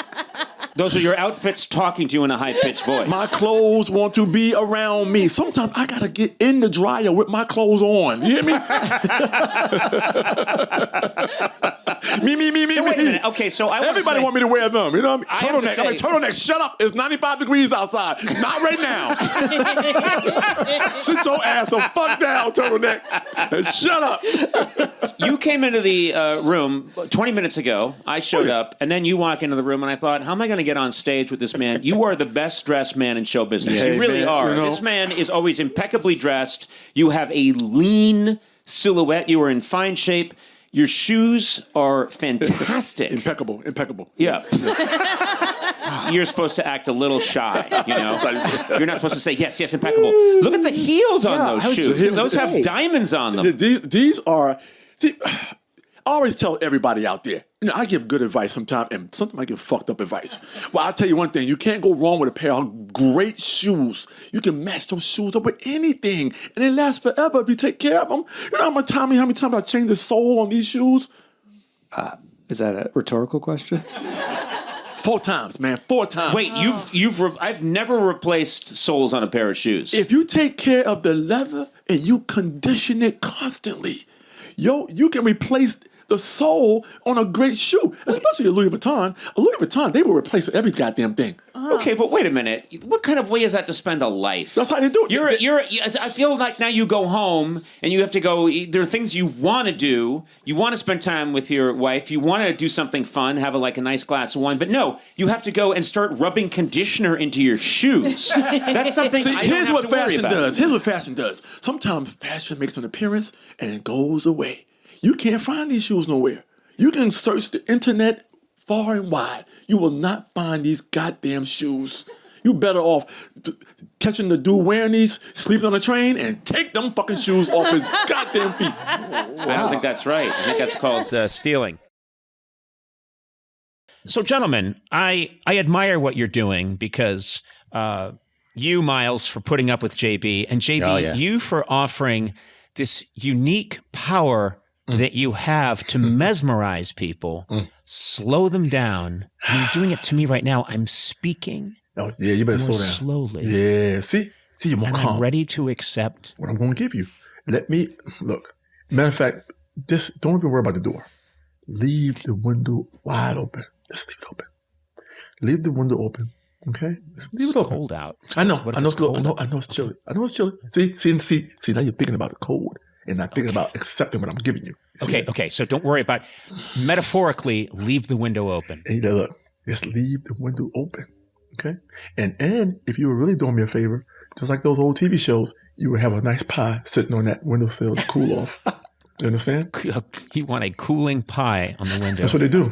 Back in the days. They bake a pie, a plum pie, peach pie, and they put it on the windowsill. You don't have to specify which kind of pie. Off. No, because I'm saying it because I got to activate your senses, every sense you have. One, your sight, your sense of smell. Okay, this is good. In cartoons, when they put a pie on that windowsill, that smell of the pie floats through the room. Yes. Have you ever seen that in cartoons? It floats, it travels through the rooms, and it goes under your nostrils, and you levitate, and you float your ass to the pie. I seen Elmer Fudd do that one time. Okay, levitated. That's what I'm doing right now. You floated to the pie. Here's what you've done. I've left the window of my psyche open. There you go. JB Smooth, and as he requested, I left the window open, regardless of the temperature outside, and I left a cooling peach pie. It's peach, and it's got a little rhubarb in there too. Oh, I love rhubarb. That's not a lot. That's a little bit. Just a little bit, not too much. Yep. It's I want to say 80% peach. The details. See, that's what the details get me. Yeah. Keep going. A little bit of cinnamon in there too. A little bit of cinnamon there with the sugar, and it's cooling. It's hot. It's just out of the oven. It's hot, and what's happening is you are floating. No. That scent. No. You're floating. I'm not floating. You're floating. Are you the pie? You gotta levitate. It's happening. Who's the pie? I haven't seen. Am I the pie? I haven't seen the pie yet. I haven't seen it yet. Oh, I see. The pie is just there getting me. Cool Miles, you got to off. help me out. This man is so wise that I don't always understand. The pie is the knowledge that's going to be dropped, and He don't get it, Miles. He don't get it. Okay, I want to get it. I want to get it. I'm tired of being so uptight and so trapped in my own mind and my own. I don't know. No, it's okay. It's okay. So, okay. I've put out the pie. The pie is the knowledge. I'm ready to accept the knowledge. The scent of the pie has gone underneath my nostril, and now I'm floating like a cartoon animal floats along a scent towards the pie. And I'm undulating through the air. I smell that delicious peach, that cinnamon, rhubarb. Now your senses are wide open right now. Yes. They're wide open right now. Now you're willing to accept what Miles and I, what we truly do to channel and to break through all your barriers. You have barriers up right now. And it's up to Miles and I to start chipping away at that bullshit. See? If I may be blunt. It's also my job to tell people legally do not leave your windows open. Like I just follow behind and clarify what's metaphoric. And that it's a metaphoric window. We do not, Miles is here to tell you, and this is very smart, Miles, and very smart of you, JB, to have Miles here. JB cannot be concerned with small concerns like public safety and crime and theft. He can't worry about that. He's living on a higher astral plane. Miles is here to say it's a psychic window and the pie is knowledge. Please don't leave your real window open with a real cooling pie, because that's how most murders. Don't put your pies outside anyway. It's just going to attract wildlife, and it's just not a good decision at all. Everything I said today, you have to take it. You have to take it. You have to absorb it, and you have to use it. But keep it in your thoughts, in your movement, and don't outwardly do these things, but inwardly use these things. Is that correct? That's all right? Yeah. Don't outwardly. Right. Don't outwardly do the things that you don't do that shit. Yeah. Don't do that shit. Oh, It's the I get essence it. of it that you want to But I use. do want you to do this. I do want you to go home. When you go home, I do want you to open the back of your toilet. And look into that tank. And just look into that motherfucker for a little while. Okay. And the water's going to be moving a little bit. Then you're going to see yourself. You're going to see your reflection in that fucking water. Such a stream of bullshit. You're going to see the water just moving. So I'm going to see my reflection in the toilet tank. Fuck yeah, you will. You'll course. see your reflection in that water. It's like all those movies where you see someone, like, they'll be at a lake, and they'll just be looking in the water, and they'll just touch the water, and the water just bead a little bit. Yeah. It's very tranquil. Yeah. But you look into that motherfucker. Or better yet, it's an even better idea. You take a shit backwards. Oh, for God's sake. And you're on the toilet seat like this backwards, looking into the back of that tank. Oh my God. I'm sorry. No. And then when you feel like you have released all your troubles, flush that bitch. That's the craziest form of therapy I've ever heard of in my life. Oh my God. And now you can decide if your glass or your toilet bowl is half empty or half full. Okay, It's going to start to build water back up again, and you watch that water come up. Okay. See? Yeah. Come up. Yeah. Have you tried this? Have you tried going to the bathroom in this manner, where you're turned around, sort of? Everything I tell you, I fucking tried. Do you hear me? Yeah. You've cowgirled the toilet. I wouldn't put you in danger like that. You have to look when you reverse cowboy that motherfucking toilet seat, and you look into that bowl, you are emptying all the issues you have into that toilet. But at the same time, you are watching this water flush it away. See, it keeps you from looking at your own shit to make sure it went down. You hit that bag, you watch that clean water go out. Oh, that's you cleansing yourself. That's you cleansing yourself. When you see that water go down into that little hole, that little stopper comes up, a little pulley, a little chain, a little floaty, all that shit. How much time have you spent looking into a toilet in your life, JB? How much time have you spent? You know a lot. You really... Look, man, here's another thing. Oh, there's another thing. I'm not just trying to help you, right? There's people out there who need this shit too. No one needs to hear any of this. There's nobody that's being helped, especially by this last one. There's nobody who's going to be helped by this reverse toilet concept. I have given you leeway on every idea. I think you've actually hit some good areas. I think this last one, no. I'm putting my foot down on this last idea. I think with your reverse toilet tank, you've lost me. You've completely lost me. I'm telling you, it works. You have to see. You're thinking too much about the toilet, the traditional. It's a major player. No, you're thinking too much about the JB, traditional. It's a major player. You're thinking about the traditional use of a toilet. That is not a toilet no more. That is a body of water. Better be. It's two bodies of water. One is taking a functioning toilet. Two we have a major bodies of water here. One is eliminating all your wasting, all the bullshit you've been through your whole life, and one is going out there to make it happen, but it's also refilling with new energy, new life, new thoughts, new people in your life. When that water comes back in, that's new energy coming in your life. Okay.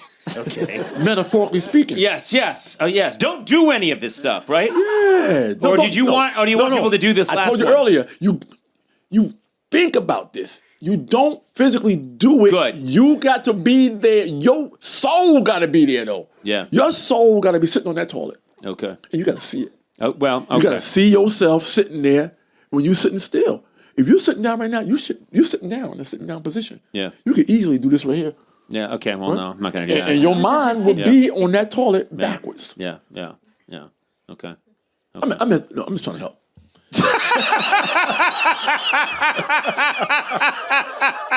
I'm just trying to help you.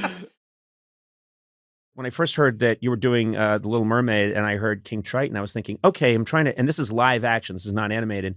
And then I saw a picture of you as King Triton, and it's this man is born to play King Triton. You have, I mean, I've always thought you have a regal face. You really do. You look. Thank you, sir. Doesn't he? Absolutely. You have the face that I could see. Of course, you have to say yes. If he's asked that question, you go no. No, they often. That would be very. No. My inclination to gainsay and neglect whatever he says. He and actually, I can say, he actually does disagree with me Oh, really? most of the time. Okay. But you have to see. You have to see photos of him as you should even call it I'm up on your shocked show. I haven't yet. You are so regal, and I look at that photo and I think no one else could play King Triton in live action. It's fantastic. I'm so happy that happened. And also, I texted Rob Marshall, which I wanted to work with since many years ago. And I said, if there is such a thing as a King Triton with an accent, will you consider Look at that. will you consider me to play it? And he said, I swear to God, I'm in the grocery shop talking to John about you, and I was going to call you in 5 minutes. Oh my God. Okay. That happened. I said, really? So I said that to my then 7-year-old girl. Luna is her name. I'm going to be in The Little Mermaid. And she went, are you going to play Ariel? No. No. You start looking for your Anton Chigurh wig. I could dye it red. Eduardo!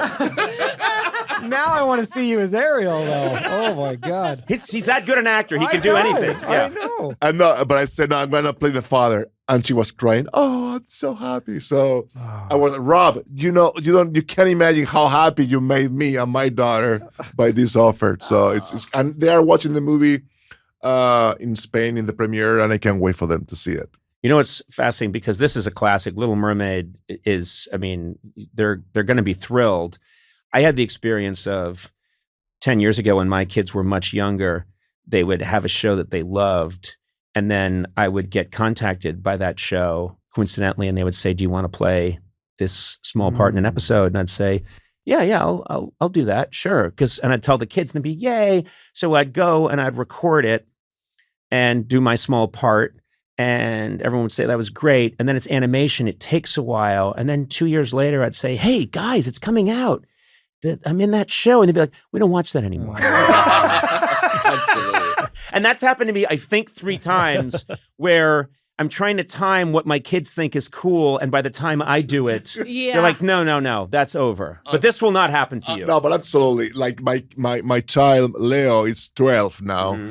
When I because we start to shoot this movie in January 2020, but then we have to stop because of the pandemic. He was 10 and he was excited. Now he pretends, no, that's for Luna. I'll bring only 45 friends to the screening, but that's not my kind of movie.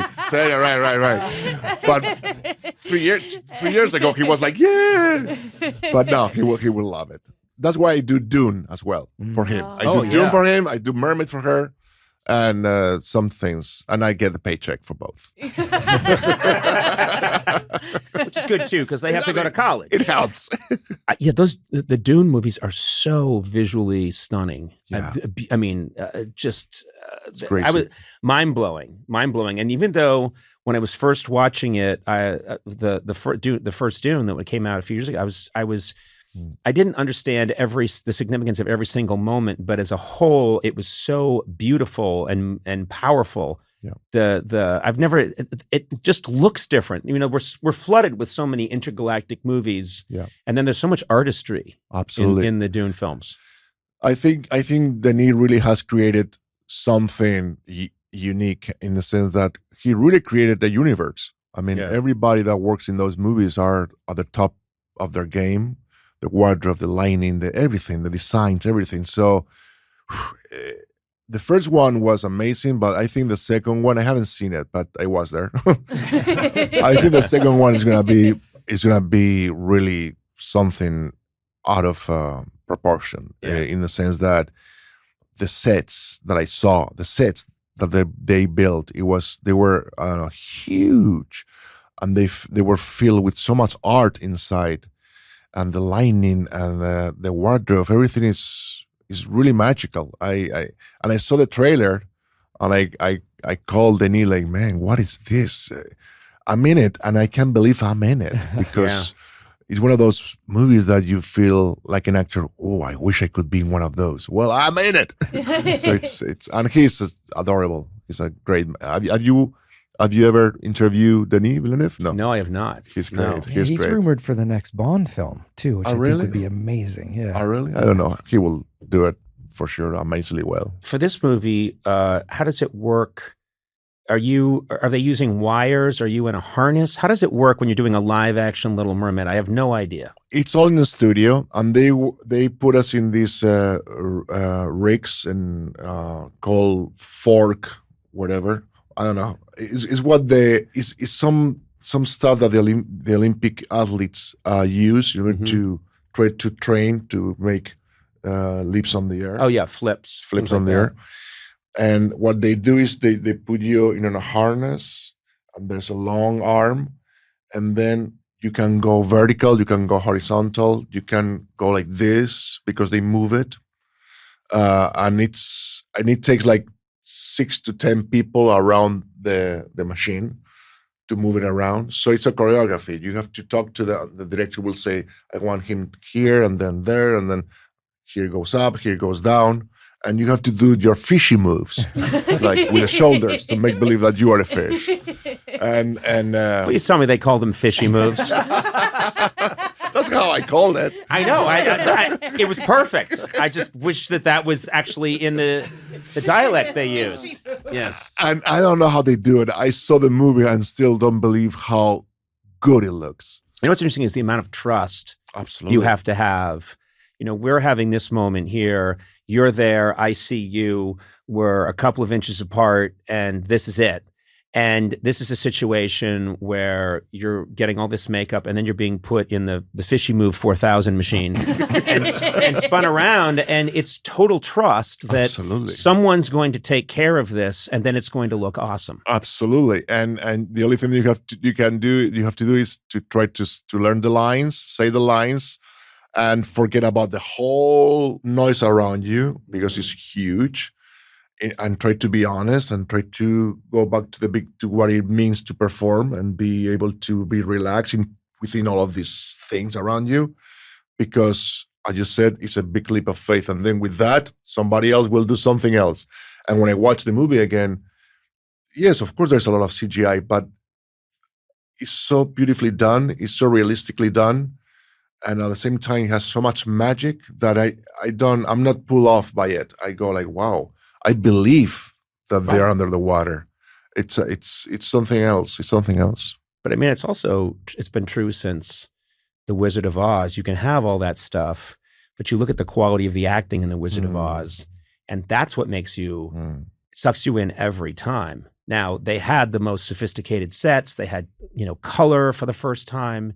They had everything they needed, and same thing with, I think to a degree with even Gone with the Wind it's Clark Gable, Vivian Leigh. It's like the actors have to make it happen eventually. Exactly. Yeah. They can get this assist, but it's got to be, as you said, I've always thought that this business I've